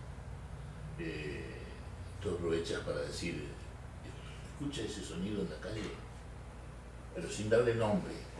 No sabemos lo que es, puede ser un camión, puede ser, qué sé yo, Pero no digo escucha el camión, sino escucha ese Claro, sonido. escucha ese sonido, que a lo mejor es un camión, a lo mejor es un avión aterrizando, no sabemos. Y escucha el sonido, lo escucha en su cerebro, etc. Pero lo está refiriendo a un sonido, porque él no sabe qué quiere decir nombrar. Entonces, no nombrar, ¿qué te diré? No nombrar a Yolanda, el acto de ver a Yolanda, y de ver con el rabo del ojo, digamos, ¿no? Porque estamos viendo el campo visual, por ejemplo. Entonces, igual que, como le digo, que si comienza a pensar en el problema con la esposa, que nada más lo vea como un sonido más. Claro, claro. Eso sería, digamos, el ideal teológico de la terapia oloquinética. Sí, el ideal teológico. Que se da. No sé si ya está viendo. No sé si ustedes vieron ayer a Roberto, ¿no? Parece otra persona. Sí. Claro, y él parece más joven, más vital, Más tranquilo. más coherente, más tranquilo, más vital, más calmo. Y lleva nada más que 2 sesiones, Cecilia. Es tremendo. Yo digo, si 2 sesiones pueden hacer eso, te imagínate las 6 sesiones que se proponen como mínimo y las 12 que se proponen como contrato. Cambio de vida. ¿Qué pueden hacer? Claro, cambia la vida. Sí. Bueno, entonces, ¿cómo ven esto? Tiene una pequeña pregunta. Hasta muy bien. Y ha surgido el problema de que si el paciente sigue negándose a ver la relación, si se puede explicar un poco el origen de su conflicto. Bueno, lo que tú dices, ¿no? Parte de la sensibilidad, parte de ponerse en el lugar del paciente. Yo lo hago. No quiere decir que se tenga que hacer como yo lo hago, pero yo lo Pero, hago. por ejemplo, en ese caso hubiera ayudado también, y se me va a decir, lo entiendo, Hubiera ayudado a decir, entiendo su problema, lo comprendo, sé lo que eso es, Eso ayuda. pero no dejemos de seguir intentando la percepción mental. Exacto. Porque esa percepción, como bien dijiste, lo va a sacar de su ciclo de dolor, de rabia, tristeza, miedo. Sí. Entonces se podría, si sigue encabezonado, Ponle la firma que va a seguir encabezonado. Sí. Por ejemplo, en este caso, ¿qué le preguntarías tú al paciente para llegar al origen de su conflicto con su señora? No, más que preguntarle, hablarle, preguntarle un poco cómo es, ¿no? Esa relación para comprenderla un poco y luego pues hablarle de que te va a decir, ¿qué relación? Yo no tengo ninguna relación, nunca hablamos. Cuando hablamos peleamos y te lo dice. ¿Y qué haces tú? Pues se podría hablar un poco de que pues el origen, ¿no? de una relación que es en C no tiene un futuro. Entendíamos entrar en ABC. Empezar a explicarlo. Tú dices que hay circunstancias donde la educación de ABC es fundamental, ¿no? Sí. Pero sería en cada paciente la educación de... Porque le das la oportunidad. Yo no lo hago en cada paciente, pero hay pacientes como son cabezones donde viene bien un poco de educación. Sí. Le das la oportunidad de mirar un poco más el tema y entonces lo comprende mejor. Sí. Sí, yo uso mucho la educación en la terapia, casi siempre, excepto que la persona excepcionalmente sea más bien calma, ¿no? Lo cual es muy raro. ¿Tú tienes algo que decir? Yo quería preguntar a Cecilia Quería preguntar a Cecilia, que tiene experiencia, cómo lo hace ella cuando un paciente le insiste constantemente en el problema. Definitivamente sí trato de hacerle entender cómo funciona la mente para que se dé cuenta que estamos inmersos en el ámbito C, que es el producto, que es el causante de todos nuestros conflictos. El paciente nunca le digo probablemente, como le dijo, probablemente se le quite. Yo le afirmo, de alguna manera le digo, aunque ahorita no lo entienda, vamos a ir despacito. Siempre le digo así. Y aunque no le parezca familiar la terapia holokinética que vamos a iniciar, porque primero sí, por supuesto, me explique el problema, no lo dejo que divague demasiado, porque con las mismas preguntas en el camino lo voy ubicando para que no se vaya por infinita narrativa. Por la rama. Ajá.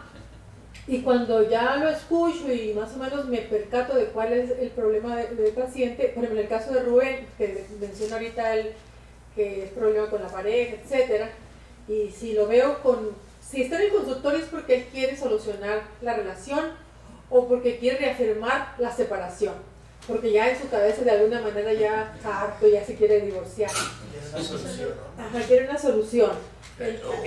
O un permiso, como decía Weinberg, ¿no? El amigo de Krishnamurti que yo conocí, ¿te acuerdas? Ajá. Psicólogo, amigo de Karen Horney y de Fromm, que decía, salud, decía eso. Ajá. Entonces, le hago la pregunta concretamente al paciente. ¿Usted cree que tiene la relación posibilidades y por eso está usted aquí? ¿Le gustaría a usted mejorar la relación y terminar con el problema? ¿O es que usted realmente... Como decía Weinberg, o es que usted necesita mi permiso para divorciarse? Exactamente. ¿O usted de alguna manera, o están juntos todavía? Le pregunto, ¿no? Sí, estamos juntos. Y también la manera paraverbal que te dice el paciente, te dice mucho paraverbalmente. Con la boca te dice una cosa y con la expresión te está diciendo otra, ¿no? Por ejemplo, yo te veía la cara así como, ay, estoy harto, entonces yo le veo la expresión facial que me está diciendo bastante, ¿no? Está harto, por ejemplo, ¿no? Y entonces a veces el paciente te dice, no, es que ya de plano no se puede más. Entonces me atengo a lo que el paciente dice y le hago ver también de que si el problema principal no es el que nosotros estamos generando porque nosotros mismos estamos con falta de paz. Casi la mayoría de los pacientes se quedan así como sorprendidos, ¿no? ¿Usted le gustaría vivir en paz? ¿Usted cree que estando usted en paz pudiera ayudar a su pareja comprender más el problema de su pareja, que quizá también necesite sentir que no esté en paz y quiere sentirse en paz? Entonces vamos a comenzar por usted. Le digo, le vamos a comenzar por usted, porque usted no puede hacer nada por la otra persona. Usted solamente puede hacer algo por usted mismo. ¿Sería prudente entonces invitar a la pareja de la persona también? Bueno, eventualmente quizás sea necesario. En el camino,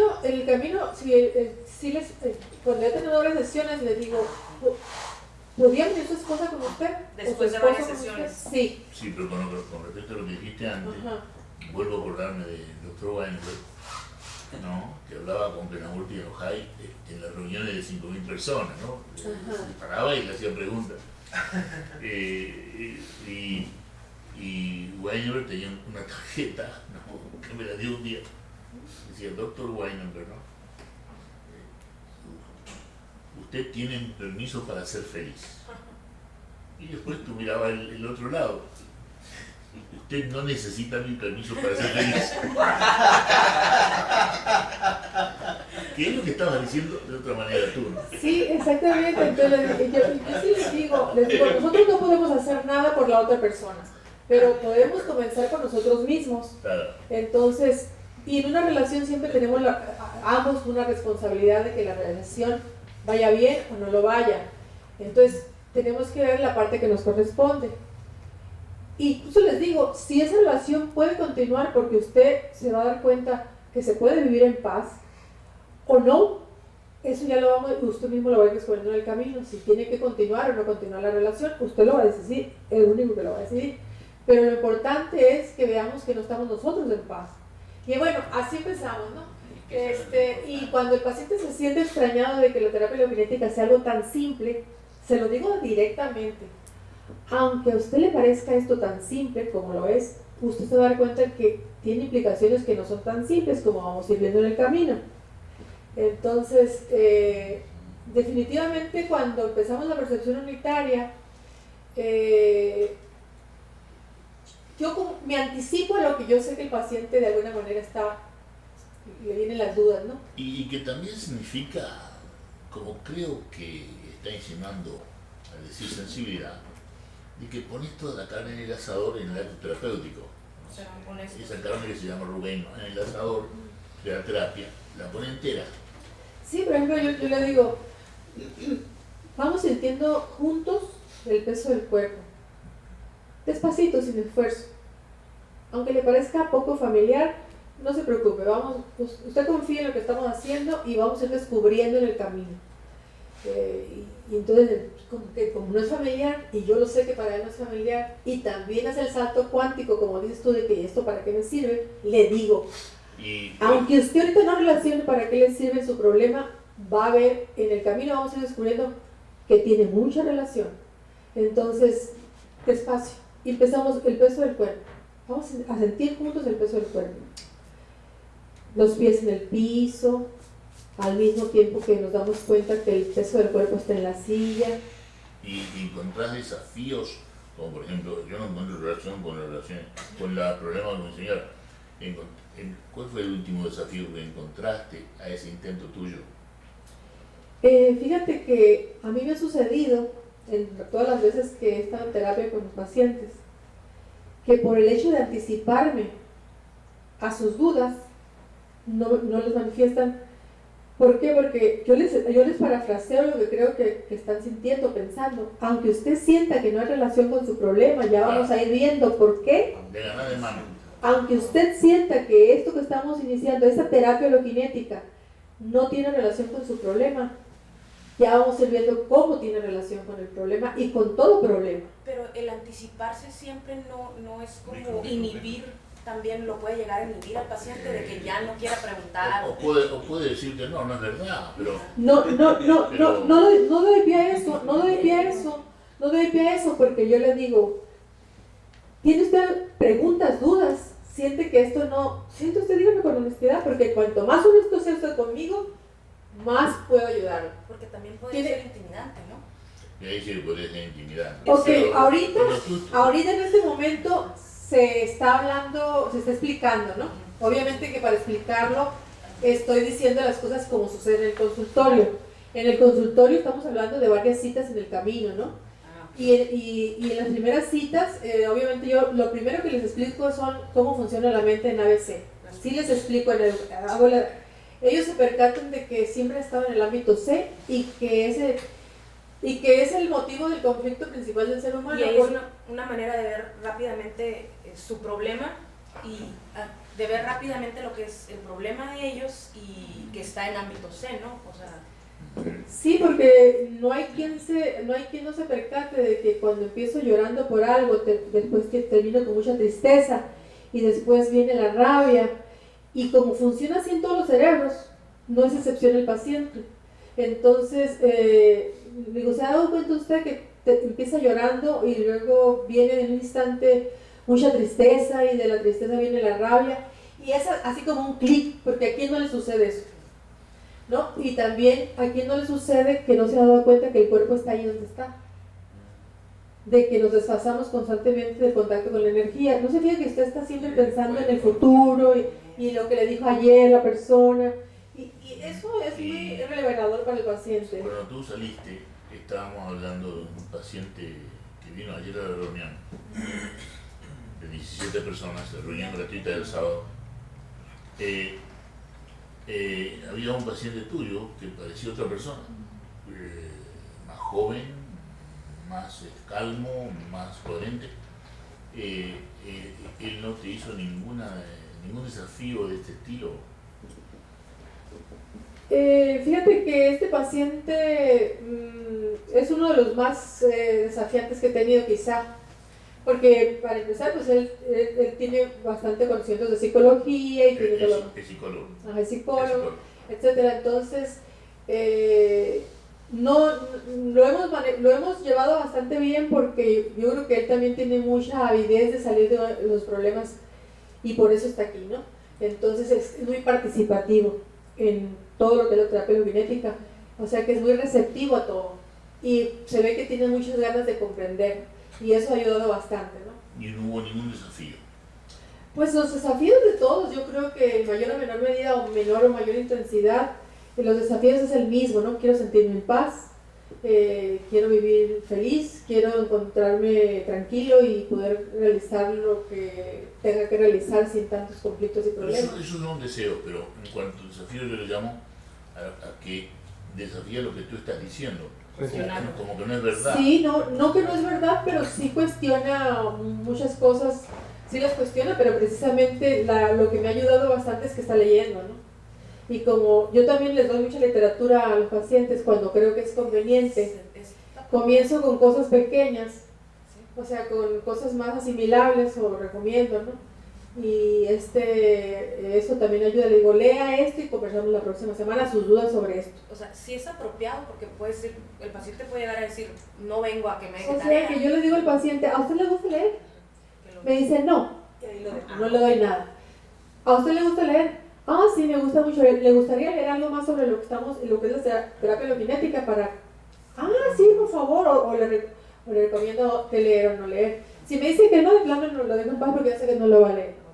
Ajá. Pero si me dice que sí, pero no a la primera sesión, sino cuando ya llevamos más avanzada la sesión y lo veo interesado en saber. También podría ser contraproducente en el que no tuvo tiempo en la semana, no leí, no voy a ir a la sesión.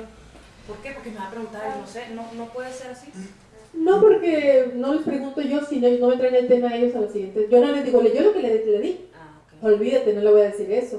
Si él me dice, o ella me dice, lo que usted me dio lo leí, no le entendí esto, no entendí lo otro, entonces empezamos a conversar sobre lo que le di. Si no me toca el tema, que ni se lo toco. Y no le vuelvo a mencionar nada hasta que el paciente me traiga el tema de lo que le di, leyó, entonces que él me trae, lo que usted me dio el otro día, sí, entonces empezamos a hablar de eso. Si no me lo vuelve a tomar el tema, ni le vuelvo a mencionar, ni le pregunto. Bueno, ¿algún último comentario antes del break? Me dijo lograr, ¿no? Lograr escuchar el sonido. No lo pongas en el futuro. Sí, es ahora. Lograr no, porque es el futuro, es ahora que hay que escuchar. No lograr escuchar el sonido, sino escuchar el sonido ahora. Javier tiene algo que decir. Sí. Y sobre todo también yo creo que cuando uno empieza a invitar a la percepción, ya para terminar, que cuando uno empieza a invitar a la percepción unitaria, la pauta es uno mismo. O sea que uno mismo empieza a intentar la percepción unitaria junto con el paciente y uno mismo se da cuenta cuando realmente tiene la atención en el hecho de sentir el peso del cuerpo, ¿no? Y al mismo tiempo cuando te estás encarnando, entonces vas viendo también lo que el paciente, como dijo muy bien Robert, te va manifestando, ¿verdad? Porque si el paciente está así o tenso, te das cuenta que, y le mencionas, ¿no? Si está moviendo la pierna, nos estamos dando cuenta si hay inquietud. Le puedes hacer ver, no, se siente usted inquieto, pero ¿por qué? No le digo se siente usted inquieto. No. Veamos juntos la inquietud. No, estamos sintiendo, estamos viendo, estamos moviendo la pierna, hay inquietud, no está inquieto. No como se siente usted inquieto, como forma de pregunta. No le pregunto eso. Sí, como no sé si conocen. Al preguntar hay inquietudes. No sé si conocen la anécdota de contar acá con Mrs. Simbali, que convivían y entonces Mrs. Simbali contó de que estaba en una, digamos que la mujer estaba en una habitación y ella estaba en otra de la casa, ¿no? Y de pronto ella empieza a mover el pie porque estaba planeando un viaje y sentada pero moviendo el pie con inquietud, ¿no? Y escucha a Kenabuti decir ¡el pie! Y ni siquiera la estaba mirando, ¿no? Él sabía que estaba moviendo el pie, pero una de las anécdotas. Y bueno, en terapia se puede hacer lo mismo, ¿no? El pie, por ejemplo, ¿no? Una modalidad de muchas. Yo no hago eso. El pie, o vamos a ver juntos la inquietud. Todo lo que predisponga el paciente para ponerse defensivo, hay que evitarlo. Claro. Le puedes dejar una miradita. O ese pie me está volviendo loco.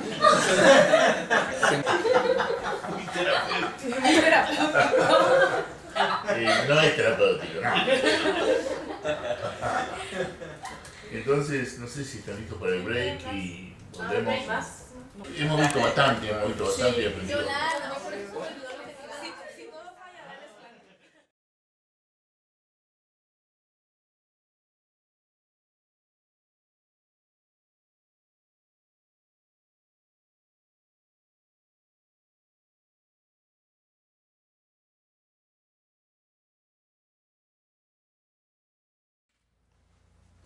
Bueno, vamos a iniciar otro intercambio de roles como una especie de aprendizaje de lo que tendría que ser la terapia holokinética, ¿no?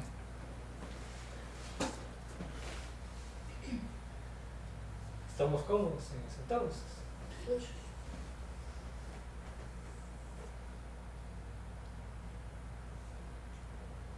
Quisiera comenzar, si le parece.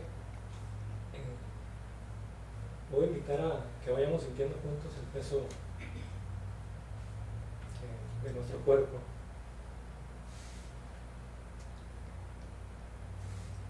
Y al mismo tiempo que vamos sintiendo el peso de nuestro cuerpo, vamos escuchando el sonido.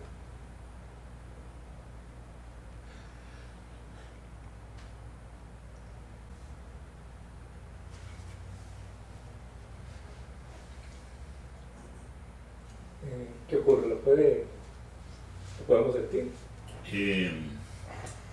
Cuando siento el peso, me olvido del sonido, y cuando escucho el sonido, me olvido del peso.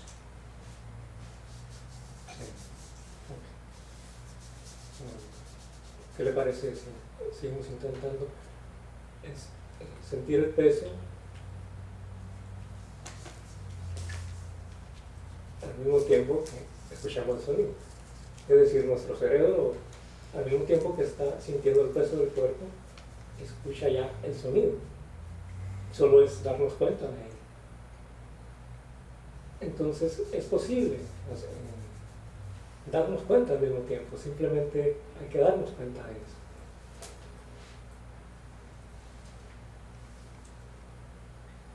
Pero no tanto entenderlo, sino más bien intentarlo en la vivencia.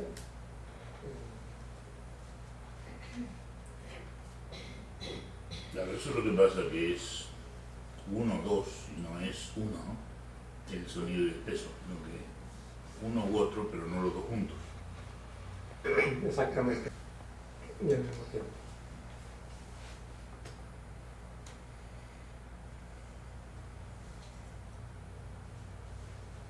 Y continuamos constantemente intentando, al mismo tiempo que vamos sintiendo el peso del cuerpo, vamos escuchando el sonido.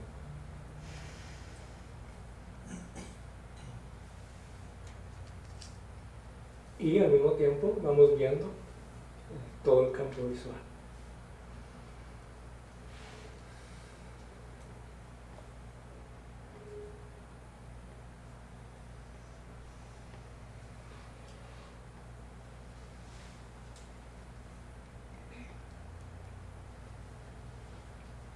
Y bueno, seguimos intentando sentir el peso del cuerpo al mismo tiempo que vamos escuchando el sonido y vamos viendo todo el campo visual. Y así, si usted quisiera decirme qué le trae por aquí, pero sintiendo el peso del cuerpo y escuchando el sonido, vamos a ver si podemos hablar, sintiendo el peso del cuerpo y escuchando el sonido al mismo tiempo. Bueno, tengo pensamientos que se repiten y se repiten, y no me deja el pensamiento, me siento mal. Oh, okay. Tengo que lavarme las manos cada 5 minutos, pero ahora que estamos haciendo esto me siento en calma. Y no he visto que aparezca el pensamiento. Se da cuenta que podemos ir hablando, ir escuchando, y sin embargo también al mismo tiempo podemos ir sintiendo el peso del cuerpo y escuchando el sonido. Sí. Es decir, porque se está hablando y se está escuchando al mismo tiempo. Y entonces usted cree que con este intento de que escuchar el sonido, ver la luz y sentir el peso al mismo tiempo, desaparezca esa repetición del pensamiento que me agobia. Bueno, ¿qué pasa si sentimos el peso del cuerpo ahorita en este momento, al mismo tiempo que escuchamos? Claro, no está ese pensamiento. Claro. Entonces, vamos viendo juntos qué pasa con el pensamiento. El pensamiento cesa, ¿cierto? Y realmente sí. No se repite ese pensamiento que me molesta. Lo recuerdo, pero no me molesta ni se repite.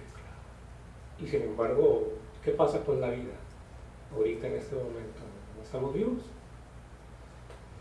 Sí, pero no sé lo que me quieres decir. Bueno, lo que quiero decir esto es diferente, esta forma de vida, a como estamos acostumbrados a vivir. ¿Encuentra usted una diferencia? Bueno, claro, es otra cosa.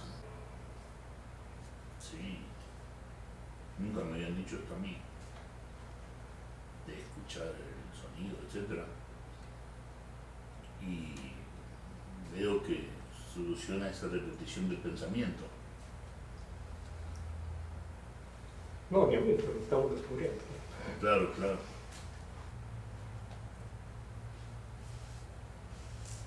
Y bueno, seguimos intentando esta forma de percibir, que es la forma de percibir.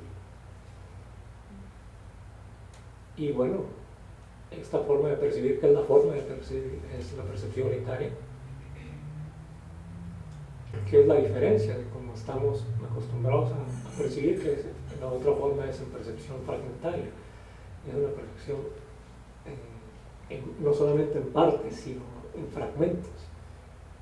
Y es por eso, como estamos descubriendo juntos, es diferente la vivencia. Pero, ¿por qué dice no solamente en partes, sino también en fragmentos? ¿Por qué separa parte de fragmento? Bueno, por ejemplo,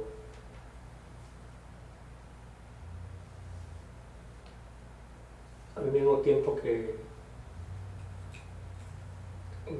lo comento porque puede ser, si es que ocurriera, que cuando ocurre un pensamiento forma parte de lo perceptible, pero no es un fragmento de lo que está ocurriendo.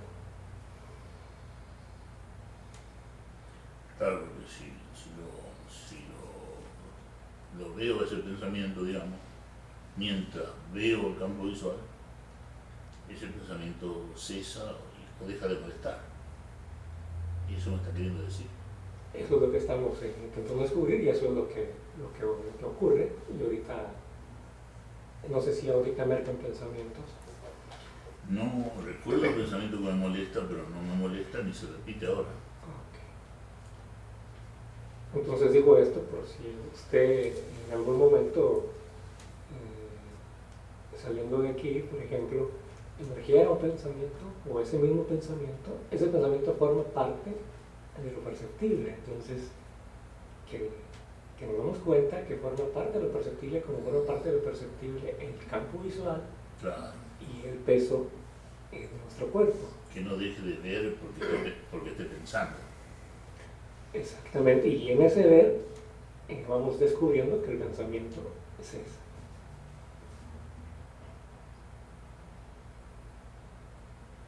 Y aunque no se no molesta. Exactamente. O sea, es una parte más de lo perceptible.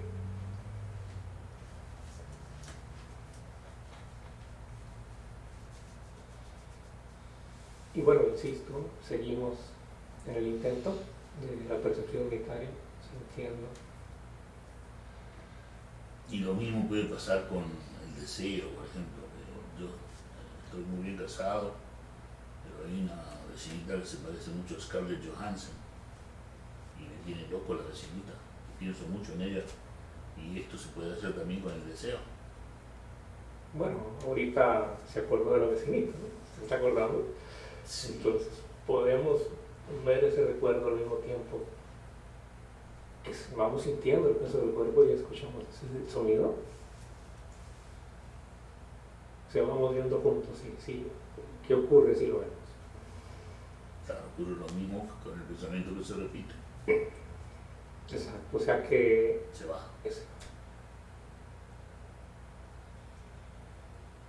Y no se necesita mucho tiempo para que se vaya.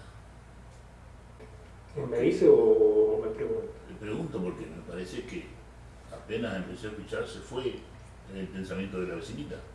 Exacto. Y está bien, le queda así, quiere decir que inmediatamente se va el pensamiento apenas empiezo a ver y a escuchar al mismo tiempo. Exacto. ¿Cuánto tiempo se necesita para escuchar y sentir el peso del cuerpo y ver el campo visual al mismo tiempo? ¿Cuánto tiempo se requiere? Ninguno. Hay cosas que requieren tiempo, ¿no? Pero esto es una función cerebral que no requiere tiempo.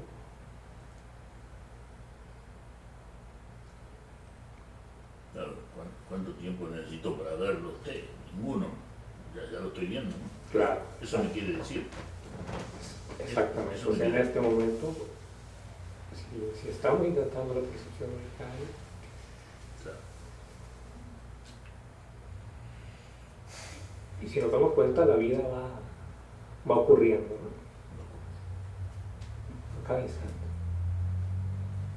Entonces, no tengo que hacer más nada, ninguna técnica para que no se repita el pensamiento, ya sea ese pensamiento repetitivo que me molesta o ese deseo que tengo por la vecinita. No tengo que hacer nada, una técnica de respiración o una técnica de la silla vacía.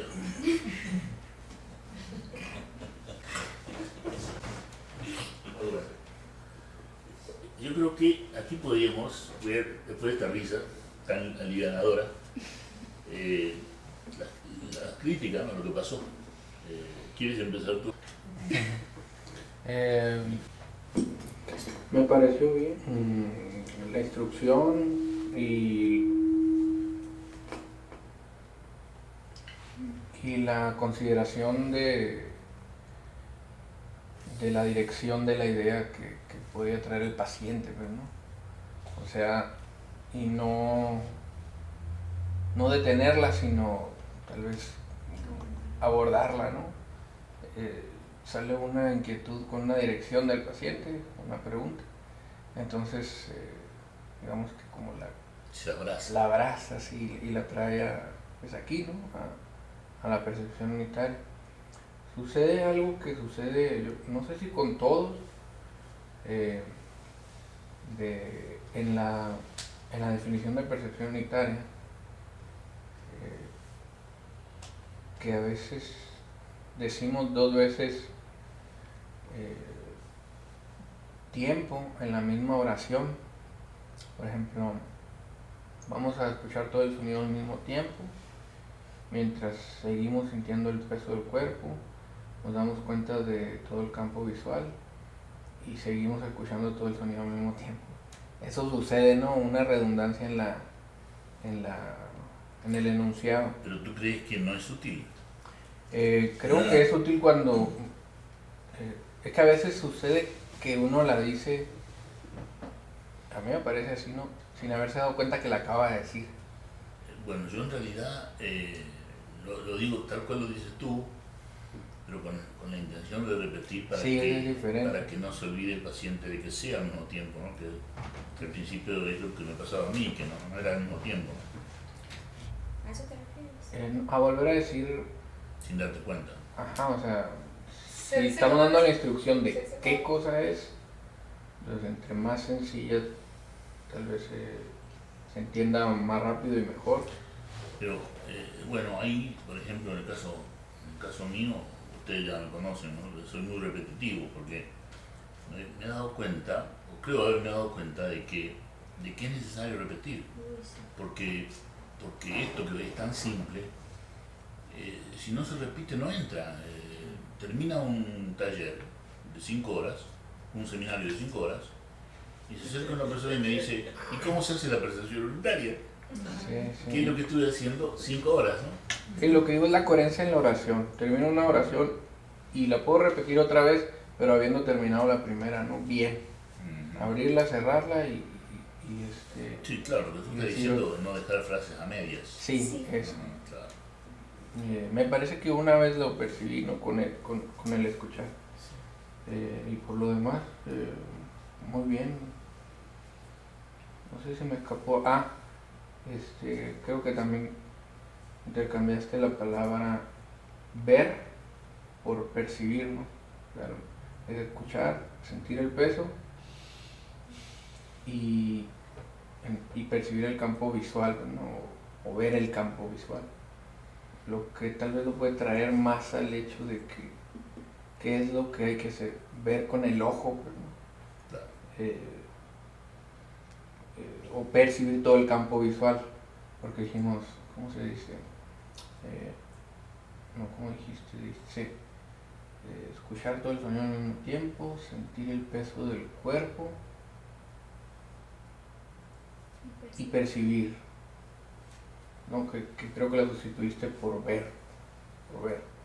Entonces percibir el campo visual sí, ¿no? Entonces ya lo traemos al ojo, pero si dejamos y percibir, ya nos está incluyendo la observación del ojo, ¿no?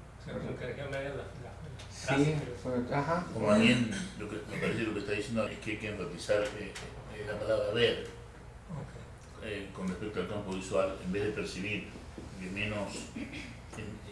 menos vaga la palabra ver cuando se refiere al campo visual que la palabra percibir, ¿no? Para aclarar que eso dijiste, ¿no? Sí. Que es ver, Sí, ver, ¿no? Con el ojo, o sea, mucha gente ver, por ejemplo, la palabra visualizar se usa mucho en gestal y en otras técnicas, y muchos pacientes me dicen, sí, estoy visualizando. No, por favor, no le dije que visualice, porque visualice quiere decir imaginar. Visualizar en realidad quiere decir imaginar.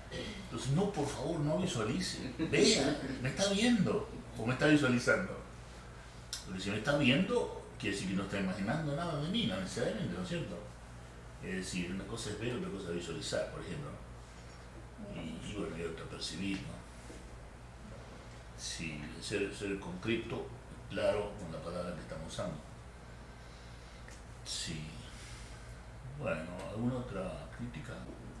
Sí, bueno, muy bien, Javi, porque además has sentido al paciente, has ido acompañándolo, pero insisto un poco en los 3 ámbitos. El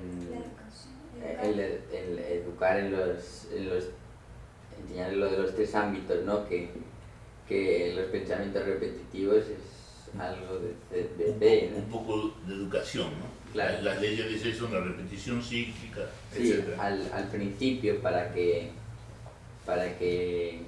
comprenda qué es lo que se está haciendo, porque algunas veces tarda en comprender y ese tiempo que tarda ya no está intentando la presión unitaria. Entonces, si la comprensión viene desde el principio, luego el intento va a ser más intenso. Sí, yo creo igual, sí. Por eso digo, lean la obra, ¿por qué? No lo digo para colaborar a la gente, sino porque creo de que es así. Cuando tú conoces bien el tema, va a ser más fácil. El tema de la percepción unitaria, cuando tú lo has leído, va a ser más fácil hacer esa percepción unitaria, sí. Sí, de acuerdo. Yo nomás tengo una pregunta ahorita con respecto a lo de ver, visualizar y percibir. Si estamos viendo que el paciente está con los ojos cerrados, no le podemos decir ver. O sea, ¿sí? Bueno, vea con los ojos cerrados esa oscuridad. Ah, okay. Pero no se olvide que en esa oscuridad de los ojos cerrados también está el campo visual. Okay. No se focalice en esas cositas que se mueven, no, sino en la totalidad de lo que se ve con los ojos cerrados. Con los ojos cerrados, okay. Sí. No es entonces el percibir. Es seguir viendo, ¿no? Con los ojos cerrados. Viendo con los ojos cerrados. Sí, sí. Okay. Viendo la oscuridad, porque es una especie de, sí, sin duda, oscuridad. Y en la oscuridad aparecen cositas, pero no se concentra en ellas, sino en todo el campo visual. Okay.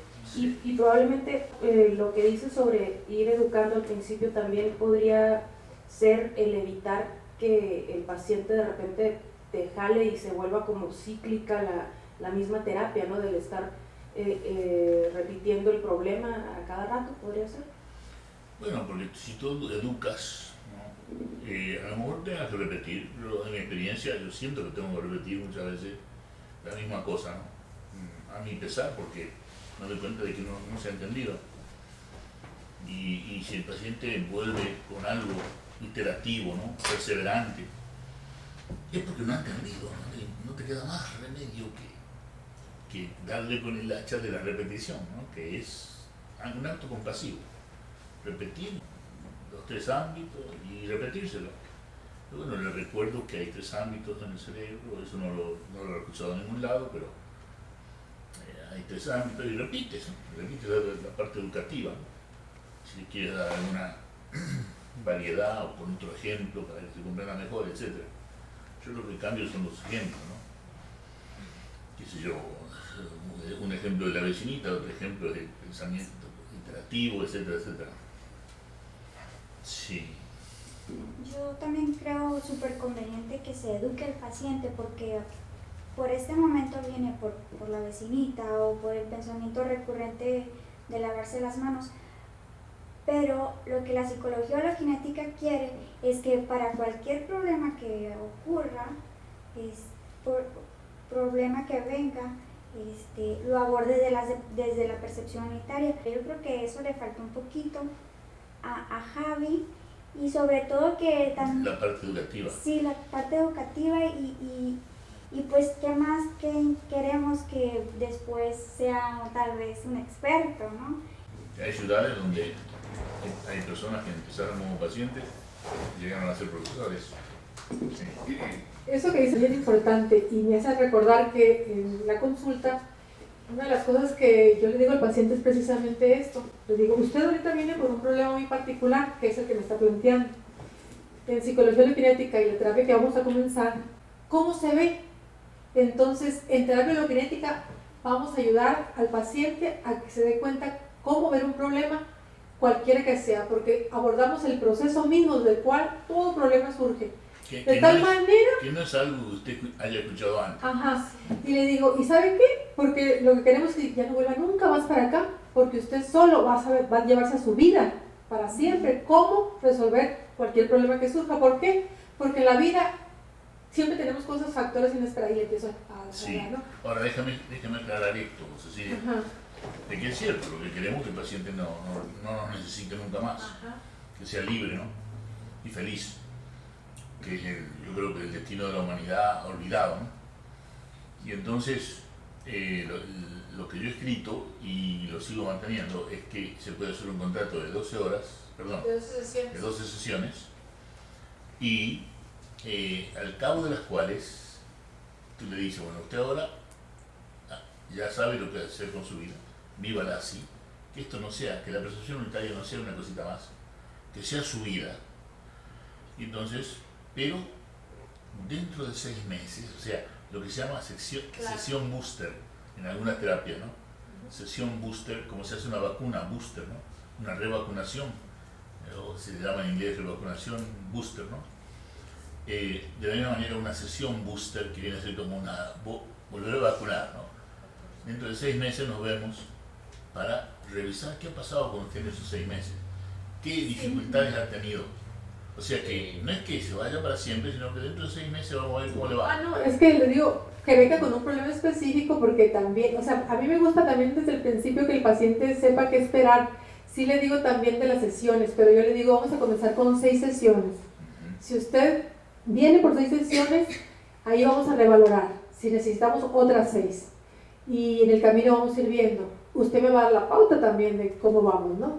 Entonces, y cuando vamos bien, que digamos, cumplimos las sesiones que con algún par de pacientes se ha dado, ¿no?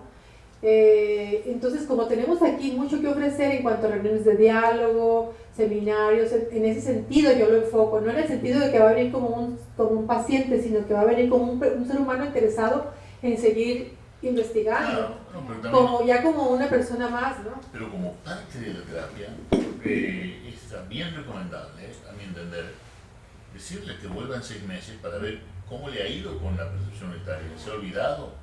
de ella con alguien que, por supuesto, le haga recordar dentro de 6 meses que tiene una sesión contigo, ¿no? Porque antes de irse tú le dices, dentro de 6 meses tal día nos vemos a tal hora. ¿Para qué? Para ver qué pasó en esos 6 meses. Yo he obligado a aclarar esto de que no decirle que no vuelva, sino que vuelva en 6 meses para ver qué pasó, ¿no? Sí. Sesión booster. Otra cosa que comentar. O sesión de refuerzo. Que con respecto a cuando estamos invitando al hecho de la percepción unitaria, también algo que me parece que ha sido muy eficaz en el hecho de percibir, cuando estamos invitando a la percepción unitaria y queremos decirle al paciente que se dé cuenta del campo visual, me he dado cuenta que cuando les digo al paciente, sus ojos están posados en un punto, ¿verdad? Por ejemplo, pero nos damos cuenta que aunque veamos un punto fijo, hay un campo visual con color y luz. Entonces el paciente como que se da cuenta de que es cierto, que no se había percatado de que aunque me esté viendo el rostro mientras hablo, por ejemplo yo les digo así, usted no está viendo el rostro mientras lo estoy explicando, pero se da cuenta que aunque me vea, hay un campo visual con luz y color, y el paciente se da cuenta de que no se había nunca dado cuenta, de que podía ver un punto a la vez que veía el campo visual, y eso ha ayudado bastante también para darse cuenta del campo visual. Y si cierran los ojos, también les digo, ¿no? Aunque si queremos cerrar los ojos o los ojos abiertos, en los ojos cerrados también hay un campo visual, que es la oscuridad y los puntos de luz. Sí. No sé si alguien más quiere hacer un comentario. Muy bien, Javi. Nada más estaba viendo la primera invitación que hizo Javier, dijo escuchar el sonido. Entonces me viene a la mente la diferencia entre decir escuchar el sonido y escuchar todo el sonido. Puede ser tomado por el paciente como un sonido. Sí, ¿cuál sonido, no? Entonces decir escuchar todo el sonido, no estás diciendo todos los sonidos, sino todo el sonido. Y porque al decir todo el sonido perceptible.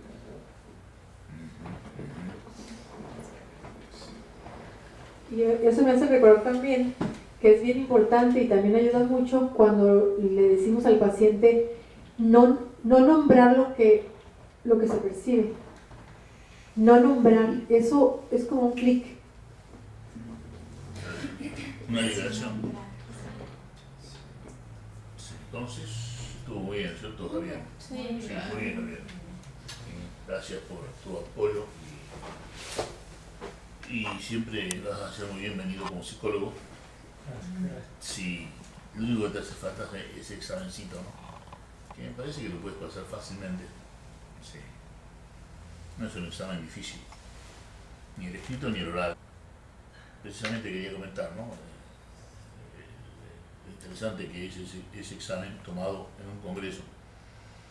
Es diferente al examen individual, porque están 15 profesores ahí. Y lo que quería enfatizar era de que es fácil, ¿no? Yo me daba cuenta de que no había dificultades en las respuestas, porque las preguntas prácticamente llevan la propia respuesta, ¿no? Sí. Entonces, bueno, tú querías pasar. Sí, yo lo recomendaría. Quiero que si me puede explicar cuál es el motivo por el que usted viene acá al consultorio. Bueno, mi hijo dice que mi señora le envenena la comida. Y yo tengo una angustia que me está matando. Y con su alta presión me recomendaron que vea a un terapeuta, ¿no? El psiquiatra de mi hijo, que tiene diagnóstico de esquizofrenia, me recomendó que viera a una terapeuta, porque yo estoy muy angustiado, no solamente por el diagnóstico que le dieron a mi hijo, sino sobre todo, a pesar de que estoy contento de que lo hayan diagnosticado, sino sobre todo por lo que mi hijo dice en la casa, ¿no? De que mi esposa lo quiere envenenar con la comida, ¿no? Y eso me angustia y quiero ver si es posible disminuir esta angustia, ¿no? Claro, es un súper estrés, pero por la ventaja que tiene la familia es que su hijo ya está en tratamiento. Sí.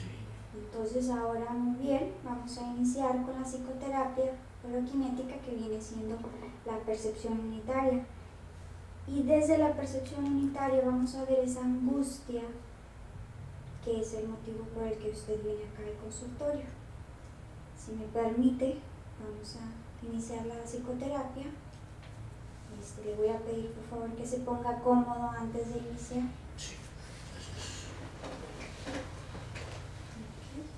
Vamos a iniciar la psicoterapia y espero que aunque le parezca muy simple, vayamos juntos al hecho de la percepción unitaria, que es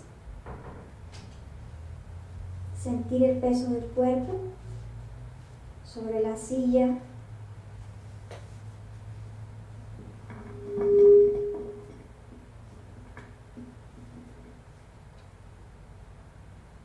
al mismo tiempo que siente el peso sobre sus hombros.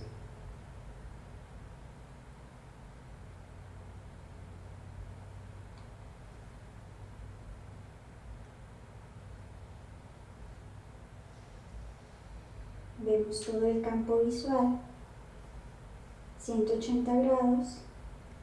Si prefiere tener los ojos cerrados está bien. Veremos el campo visual al mismo tiempo que sentimos el peso del cuerpo.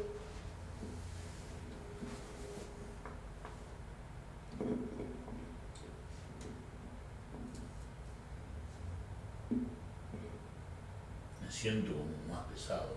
Más pesado. Pero, ¿está la angustia? No. No. Ok. Continuamos. Sintiendo el peso del cuerpo, viendo todo el campo visual y escuchando todo el sonido que llega a su cerebro. Mi voz sin nombrar mi nombre.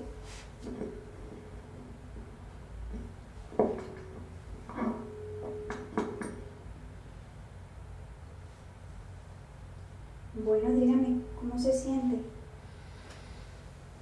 Muy tranquilo.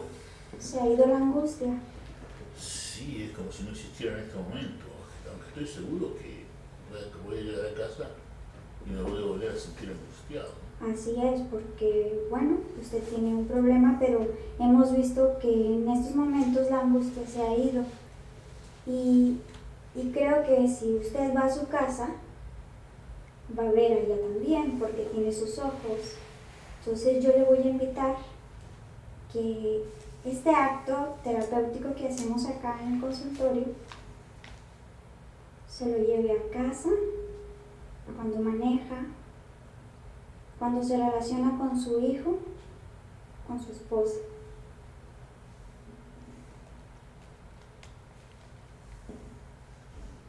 No es tan difícil.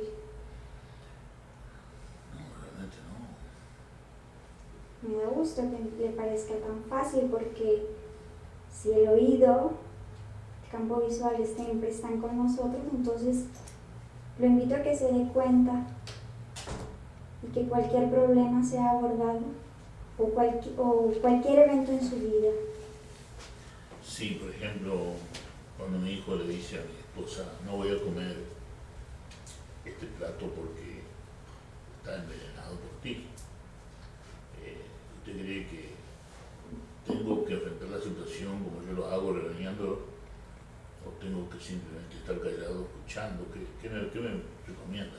Sí, precisamente lo que hemos hecho aquí, vamos a seguir sintiendo el peso del cuerpo, viendo todo el campo visual ante este evento que su hijo cree que su mamá le envenena la comida o cualquier otra cosa. Usted ya está consciente de que su hijo está en tratamiento.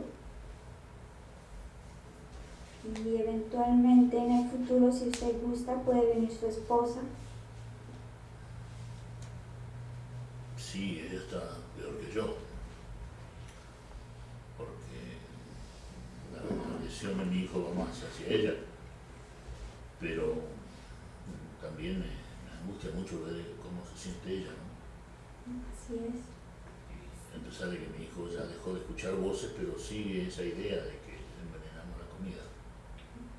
Seguramente también existe la angustia en su esposa, pero también puede ella sentir paz, como usted en este momento. Ha desaparecido la angustia, podemos invitarla y que juntos se inviten al mismo tiempo esta psicoterapia, que la lleven al hogar, no con su hijo, entre Y es lo que estaba ustedes. por decirle, si también con mi hijo. No, con su hijo no, su hijo ya tiene un especialista que lo ve, pero ¿No cree que le haría bien también escuchar todo el sonido? no le haría bien. ¿Y por qué cree que no le haría bien? Él es muy joven, tiene 18 años. Sí, por desgracia su hijo tiene un diagnóstico de esquizofrenia y él no es apto para psicoterapia. Lejos de ayudarlo, lo podría asustar un poco. Dejemos que el psiquiatra se encargue de su hijo y yo con gusto puedo atender a usted y a su esposa. Bueno, podemos empezar con la licenciada profesora Yolanda. Licenciada en biología. Sí. Licenciada en biología, profesora Yolanda.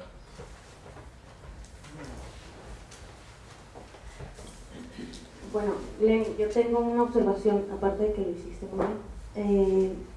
Siento que también Rubén te estaba dando varias veces la pauta para lo que tú decías de educar.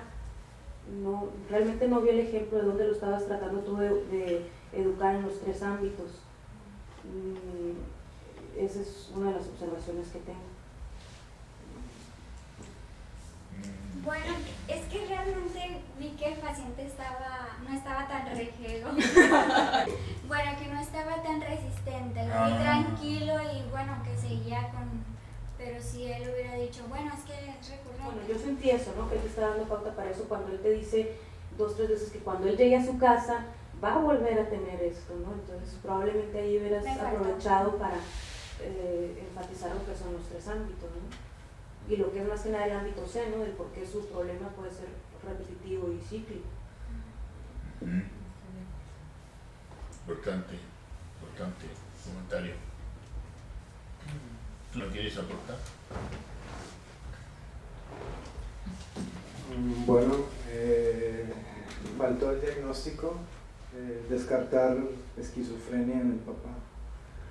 Creo que, aunque sea Rubén, No, claro, especialista, papá de esquizofrénico. papá de un esquizofrénico, hay que descartar esquizofrenia.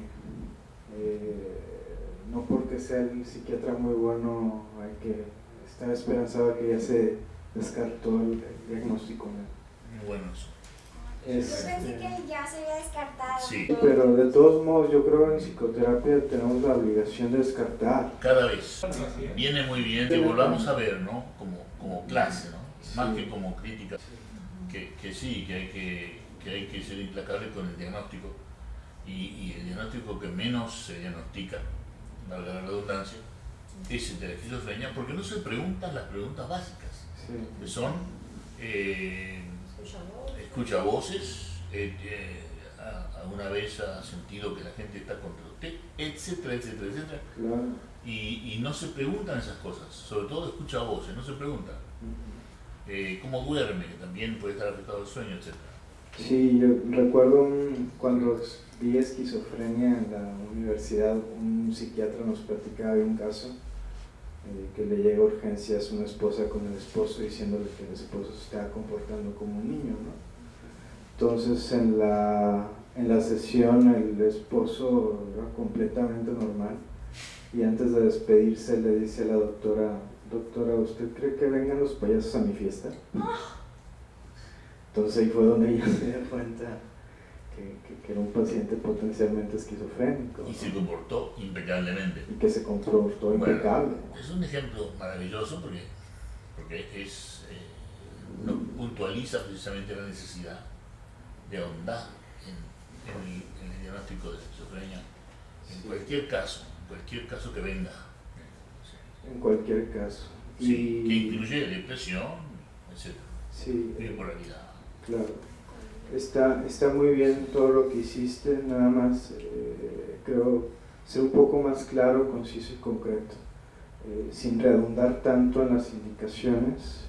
Si se es más claro, decir algo, la mujer tiende más, ¿no?, a decir más palabras, pero tratar pero a mí me hacía bien esa forma, sí, para yo mismo tomar en serio el hecho, ¿no? Sí. Sí, yo creo que las indicaciones estuvieron muy bien. Sí. Sí, creo que se puede ser un poco más conciso en la indicación. ¿Tú crees? ¿Podrías dar un ejemplo? Sí, bueno, que te decía, que le decías tú, bueno, ya me siento relajado y sí, no me acuerdo qué dijo, y lo que me vino a la mente es, se da cuenta que sentir el peso no es lo mismo que pensar en sentir el peso, por ejemplo, ¿no? A mí me gustó mucho la pauta de Lenin. Esa pauta para el fluir de las palabras y para las indicaciones que habían hecho la percepción unitaria. Creo que no enfatizó demasiado el hecho mismo de la percepción unitaria. Y es una indicación solamente. Y después se abordó más bien las cosas del momento, ¿no?, de que su esposa, de la casa, y no retomó de nuevo el cómo escuchar y el hecho de la percepción unitaria. Nomás hizo una sola indicación y ya después no volvió al hecho. Pero su pauta y todo estuvo muy bien y muy pertinente también en lo verbal, ¿no? No hubo, digamos, palabrerío ni tampoco nada de más. Sí, yo no vi exceso, ¿no? No, muy bien. Ajá. Sí. Javier.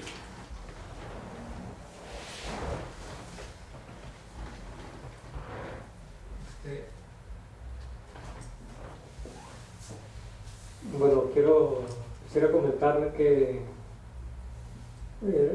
la importancia de Lenin lo hizo, ¿no?, o sea, el intento de la percepción unitaria.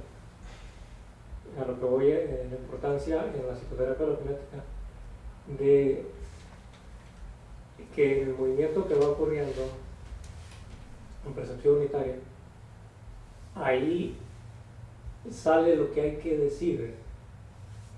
Y algo muy importante, ¿cuándo hay que decirlo?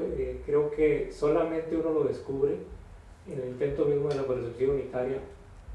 Viendo. Las pistas paraverbales que dijimos, ¿no? Que si está muy inquieto, que si está muy tenso. Y bueno, los calificativos que se nos puedan ir cuando estamos con el paciente. Pero lo que voy es de que quizá hay veces que los calificativos es mejor no decirlos en el sentido de cómo los toma la otra persona. ¿Da un ejemplo de eso? Sí, dijo Lenny, desgraciadamente su hijo está... Se utiliza la palabra para decir desgraciadamente fulano de tal, en este caso el familiar tiene esto. Entonces los calificativos pues pueden pasar desapercibidos, pero ahora sí que el ámbito se lo toma porque inconscientemente ahí va. Hipnóticamente. Sí, hipnóticamente. Entonces, es una desgracia. Sí, exactamente. Entonces, y bueno, comentar que no hay reglas, ¿no?, de terapia holokinética de poder decir primero es esto y luego es aquello, ¿no? O sea, tenemos que saber que es importante la educación en el paciente, pero yo creo que va a haber pacientes o personas que se les dé desde el inicio, que se le hable de ámbito A, B y C, o a lo mejor otros que es a la mitad de la sesión, o otros al término de la sesión. Entonces eso se me hace a mí que hay que tener cuidado porque no es una predisposición, que es lo que hace el ámbito C de la manera como va a dar terapia, ¿no? Entonces, que tenemos que saber eso, pero que la inteligencia misma que ocurre en percepción unitaria va a decir, o sea, cuándo hay que hacerlo. Eso quería decir. Sí, siguiendo siempre las pistas verbales. Yo, en ese sentido, creo yo que a mí me parece importante que desde antes de la terapia sí se le habla al paciente de los ámbitos, cómo funciona el proceso MTA, por ejemplo, el proceso META. El paciente normalmente no se había percatado de que el pensamiento conlleva una emoción y una reacción visceral al mismo tiempo. Por lo tanto, los contenidos del pensamiento que están emergiendo, y sobre todo cuando es un problema, es la causa del conflicto precisamente, ¿no? Porque es un proceso unitario también. ¿Tú hubieras hecho algo con este particular paciente con respecto a profundizar en META, con respecto a la angustia? Pues lo que hubiera hecho, pues sí le hubiera explicado, por supuesto, cómo salir de... el paciente decía que tenía angustia porque el hijo se quejaba de ser envenenado. ¿Tú hubieras hecho algo con respecto, en la terapia, con respecto a META de esa angustia del padre? ¿De educativo, dices tú? No, en el acto terapéutico. No, pues en el acto... La memoria suya, ¿cómo es esa angustia? No. Emocionalmente se le llama angustia, y en su memoria, ¿qué es? Y siente palpitaciones mientras se siente angustiado, etc. No, yo lo abordo de esta manera. Le he dicho, por ejemplo, usted se ha dado cuenta que a veces usted no quiere pensar en el problema, no quiere pensar en que su hijo tiene ese problema, y que sin que usted tenga voluntad sobre el pensamiento, parece que se refuerzan y aparecen más frecuentemente los pensamientos de los cuales usted quiere escapar. Aunque esté mirando televisión. Aunque esté mirando, y justamente le digo, y buscamos muchos escapes, vamos al cine, vamos a la televisión, hablamos por teléfono, y le doy ejemplos. Y aunque usted se escapó todo el día, llega a su cama, le digo, ¿y qué sucede? Viene el aluvión constante y incesante del pensamiento del cual usted escapó todo el día, pero no se percató que todo el día perdió energía, porque el pensamiento ahí está recalcitrantemente, a pesar de usted, ¿verdad? O sea, nosotros creemos que tenemos voluntad sobre el pensamiento, pero resulta que no lo tenemos tanto como creemos, y así le voy diciendo, ¿no? Entonces el paciente a veces hasta se ríe, ¿no? Porque se percata de que es verdad, o sea, no lo puede dejar de ver. Y en ese sentido también le hago, de esa manera le hago ver el proceso MTA, ¿no? Para hacerle notar. Y ya en terapia, pues ya obviamente ver cómo ver la angustia, ¿no? Que es lo que estamos diciendo. Pero yo creo que sí es bien importante la educación en psicoterapia loquinética, de que el paciente se percate incluso del proceso MTA, que ni siquiera conoce cómo funciona. Sí. Y también la creencia de que tenemos voluntad sobre el pensamiento, cual tal vez es una cosa falsa, ¿no? Sí. En un intercambio de roles en Chile, en Santiago, me dijo una señora, ¿usted está haciendo educación cristiana en la terapia? Me dijo.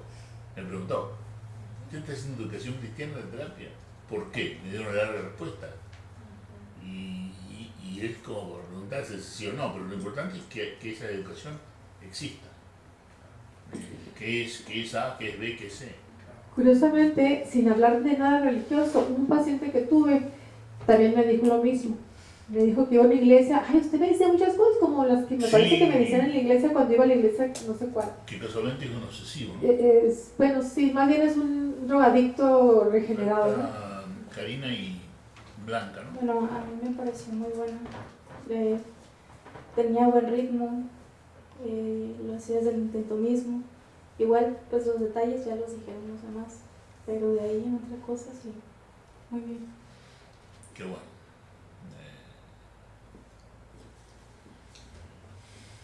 Nada más es una pregunta.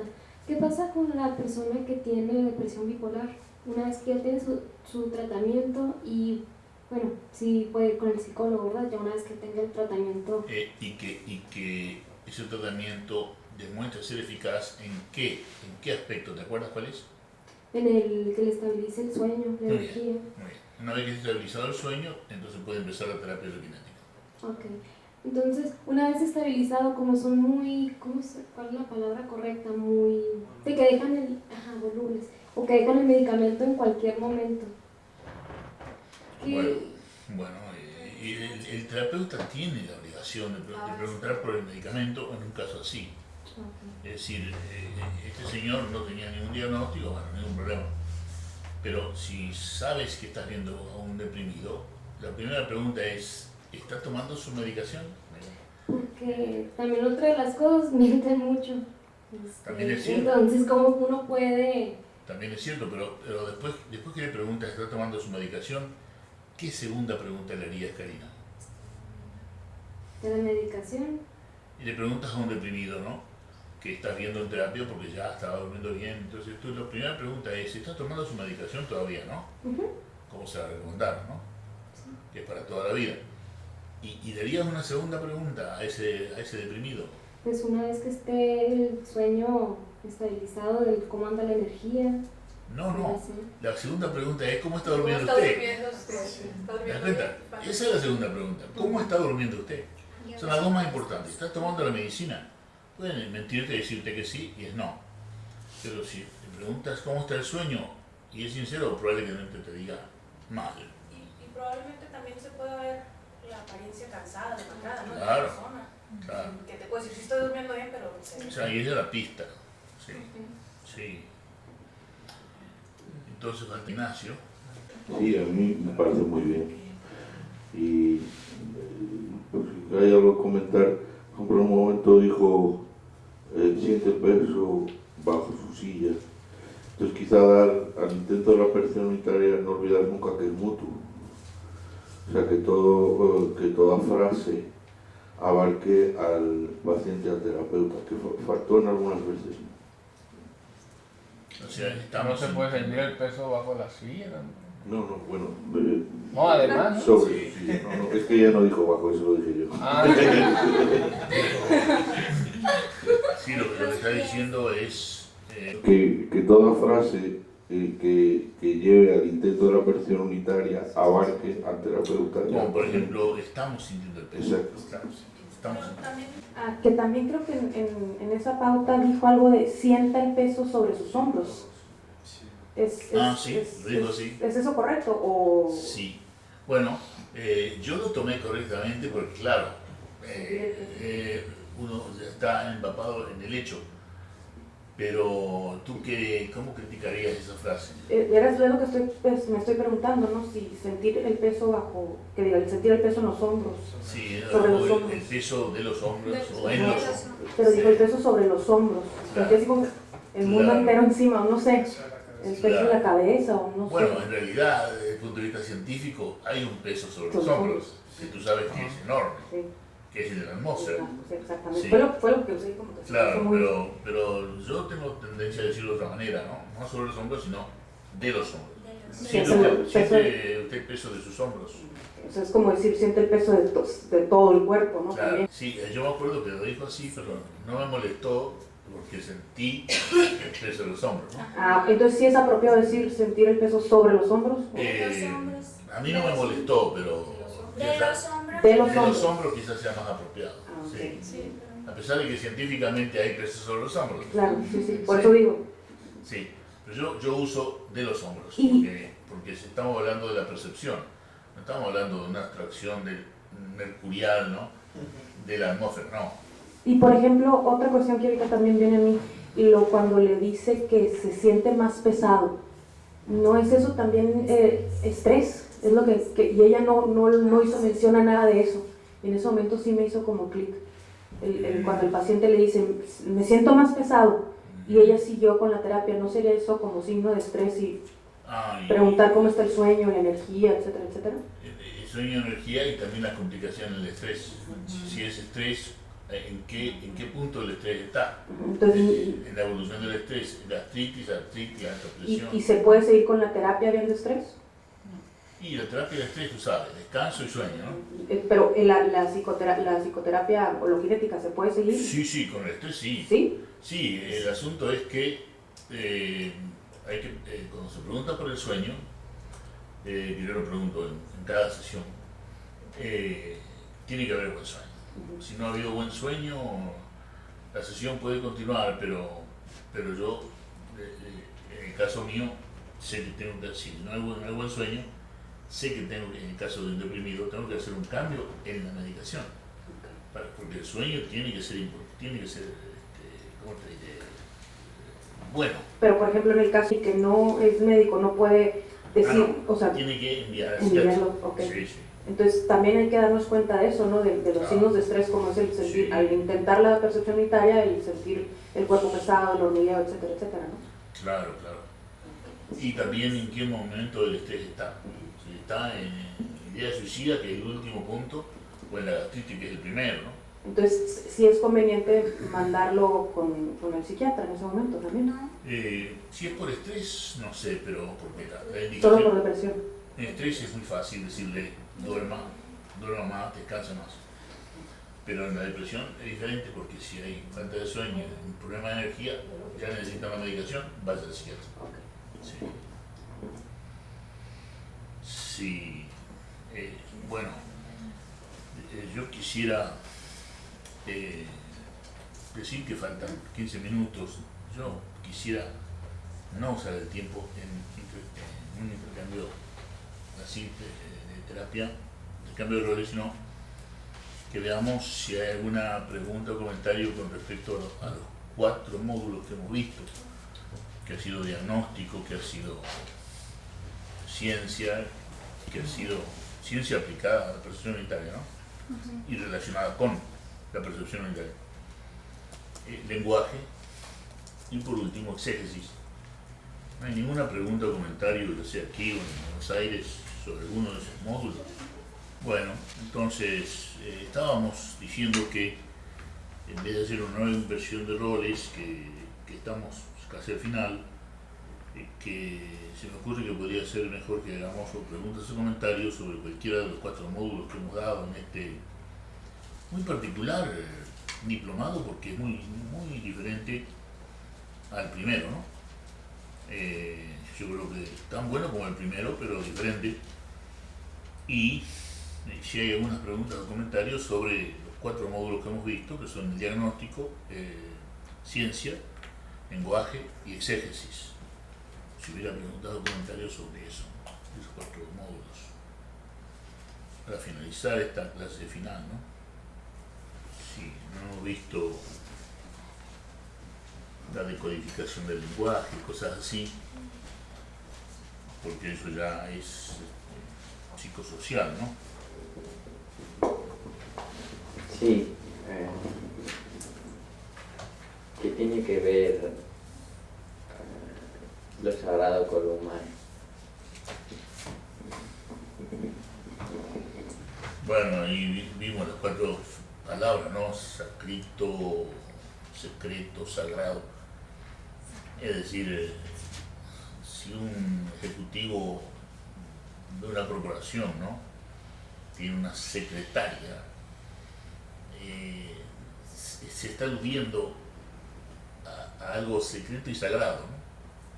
En el simple hecho de tener una secretaria, ¿no? La palabra secreto significa sagrado.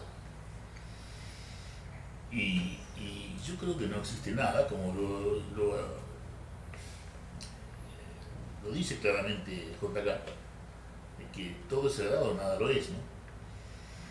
Y que no hay nada que no sea sagrado en el ser humano, ¿no? Incluso ese hecho que a veces es molesto de tener que interrumpir una tarea para ir al baño, ¿no? Hasta eso es sagrado, ¿no? Porque si eso falla también está en peligro la salud, ¿no? Muy en peligro la salud, ¿no? O sea que no hay nada que no sea sagrado, ¿no? Ni siquiera lo escatológico.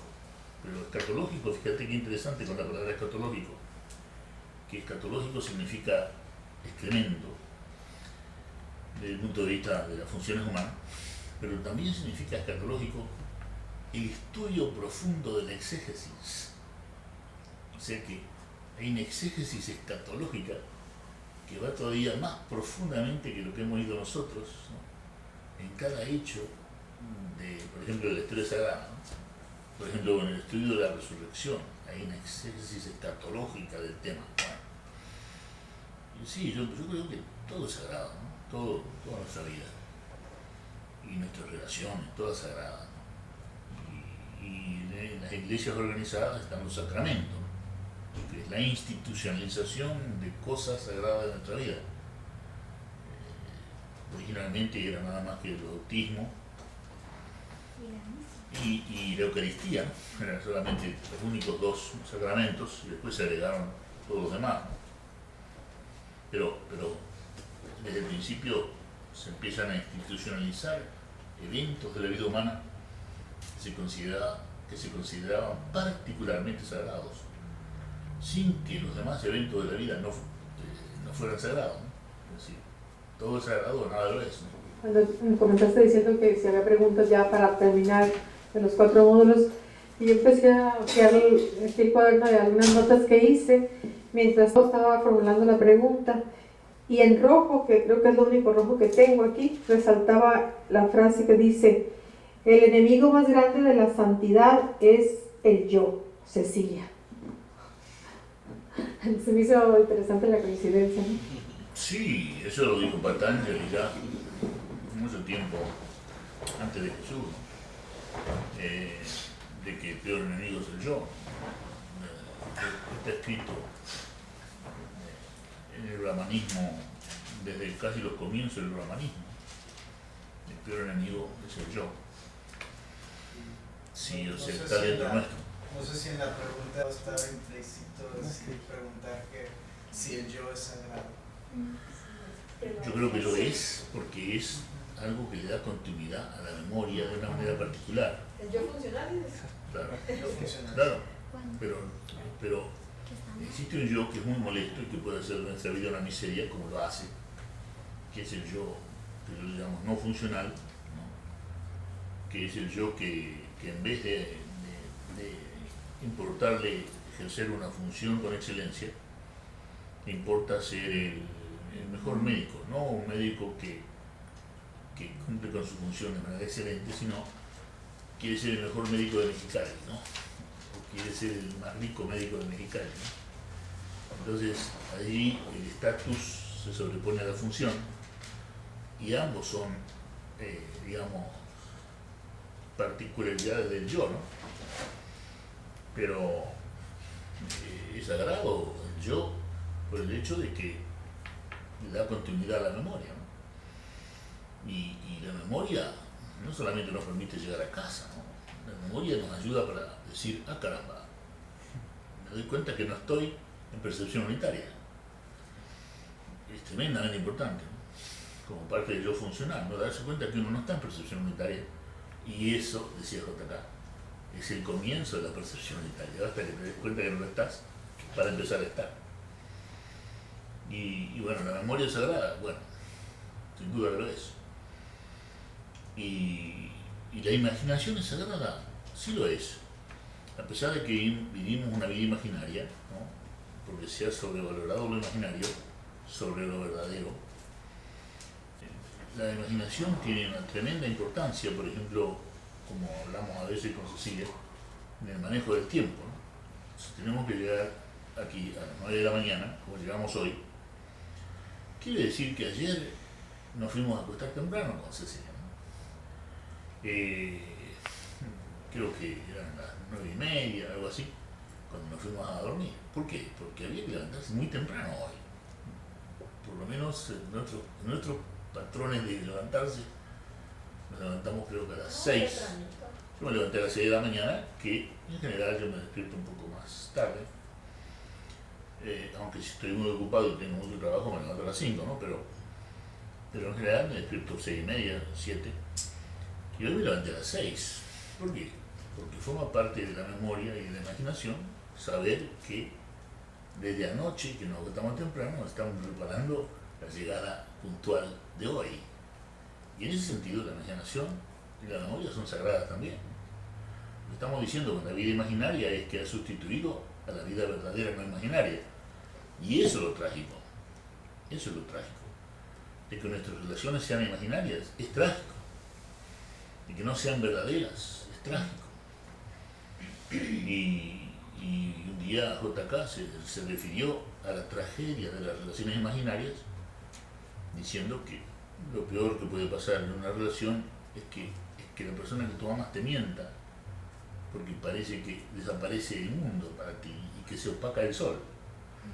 La persona que tú quieres y te miente y tú, se acabó el sol. Y es algo sumamente traumático, ¿no? Sumamente enfermizo para la persona que se da cuenta de la mentira en la relación. Es una herida, un golpe, ¿no? Trauma se le llama en psicología.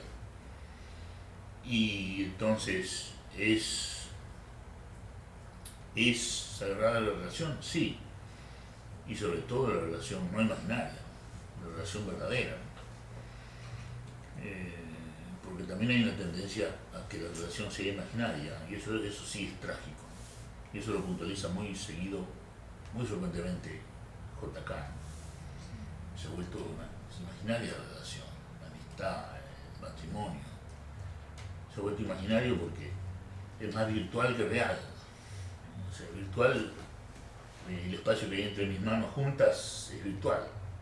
Tengo que separar las manos para que sea un espacio real, ¿no? Acá sí hay un espacio real, pero este espacio de mis manos juntas es virtual, ¿no? Y las relaciones se han vuelto virtuales, o sea, imaginarias. No tienen espacio, no ocurren en el espacio, sino que ocurren solamente en la memoria, ¿no? Y es algo virtual del ser humano, algo que no ocupa un espacio. Sí. ¿Qué relación entre lo humano y lo sagrado? Posiblemente nos hayamos apartado de lo sagrado como humanos, pero yo creo que es necesario regresar a comprender que todo es sagrado o que nada lo es. Hay otra frase que estoy leyendo aquí de Lao Tse que también mencionaste. Lao Tse. Que dice, bueno, digo que... No, digo que mientras estás diciendo eso, estoy leyendo aquí un apunte también, no puse Lao Tse, yo creo que es de Lao Tse. Dice, de octubre 10, el infortunio es la esencia de la vida humana. Hacer nuestro el infortunio es la libertad de él. Bueno, ¿podemos leerlo? Sí.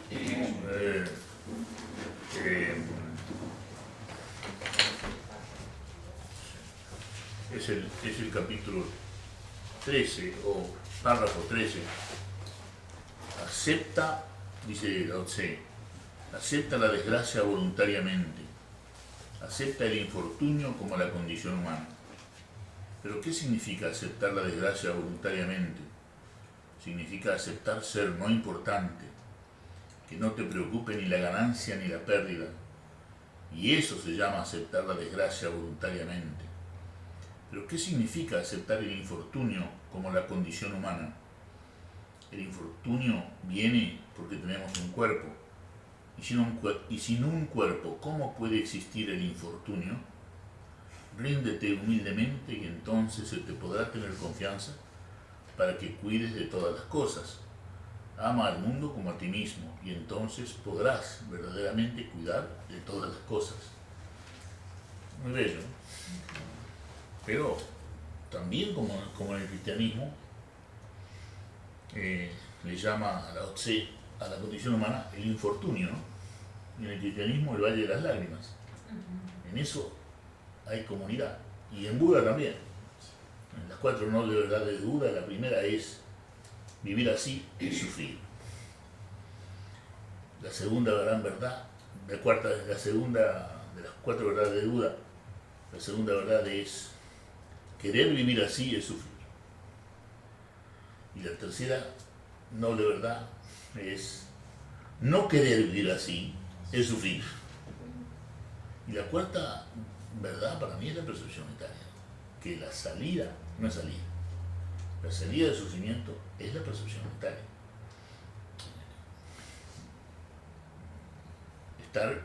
Estar en esa encarnación completa que es el símbolo, el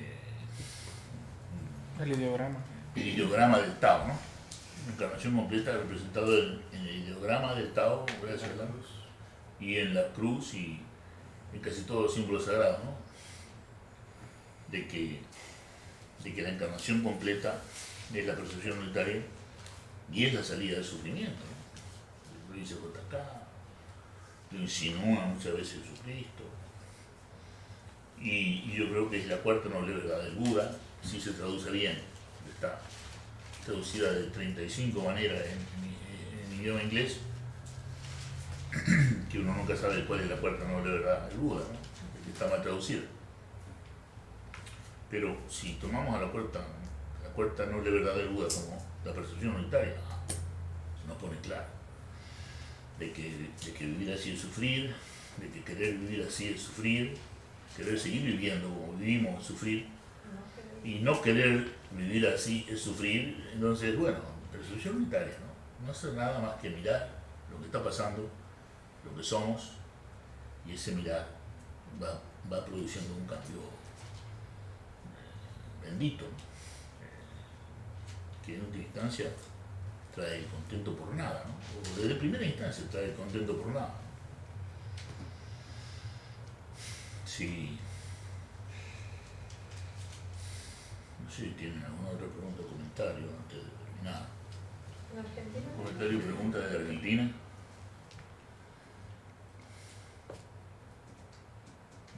No, gracias. Gracias. Bueno, aquí tampoco. Entonces, bueno, finalizamos el segundo diplomado presencial dominical el 7 de noviembre del 2010. Perdón, Rubén, una última pregunta aquí surgió. Bueno. Te paso.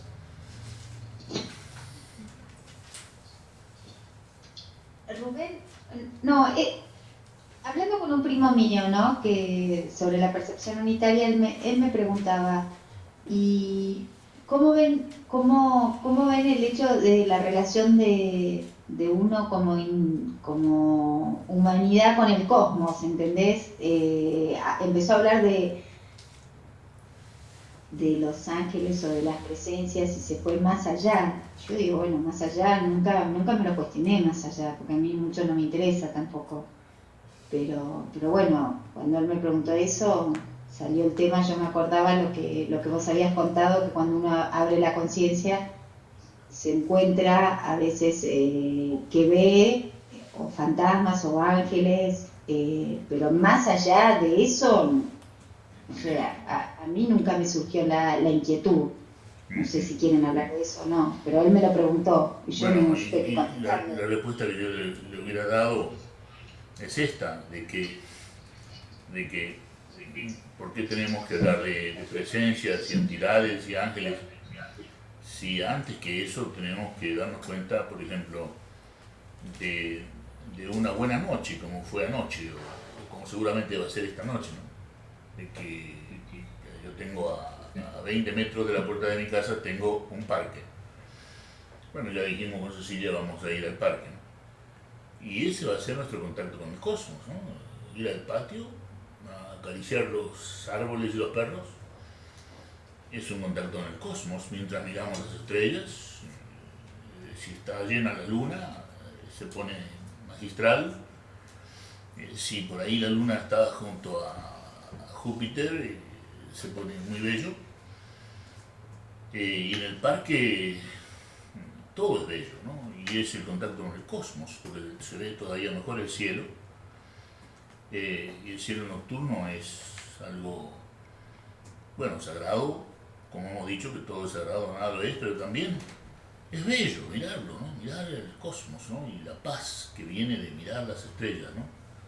Hemos perdido ese contacto con el cosmos, ¿no? Porque estamos mirando televisión o peleando con el cónyuge o en la computadora o hablando por teléfono con alguien y nos olvidamos de mirar el cielo, ¿no? El contacto mínimo con el cosmos. Y entonces imaginamos, por eso digo, vuelvo a lo mismo, que caemos en la vida imaginaria de los ángeles y los arcángeles cuando no tenemos siquiera contacto con las estrellas y con la luna llena. Es decir, ¿de qué cosmos me están hablando? ¿No? ¿Me están hablando del cosmos de los arcángeles o del cosmos de Júpiter, que lo tengo a la vista, ¿no? Tenemos que empezar por lo que tenemos a la vista, ¿no? Perceptible. Y es muy bello, ¿no? volver a mirar el cielo, ¿no? A lo mejor nos olvidamos. Empezar por ahí, le diría yo a ese amigo. Me haces acordar de la pregunta que le hizo Tomás a Jesús, ¿cómo vamos a terminar? Claro, Pedro a Jesús. Pedro a Jesús, sí, sí. ¿Y acaso saben cómo comenzar? Claro.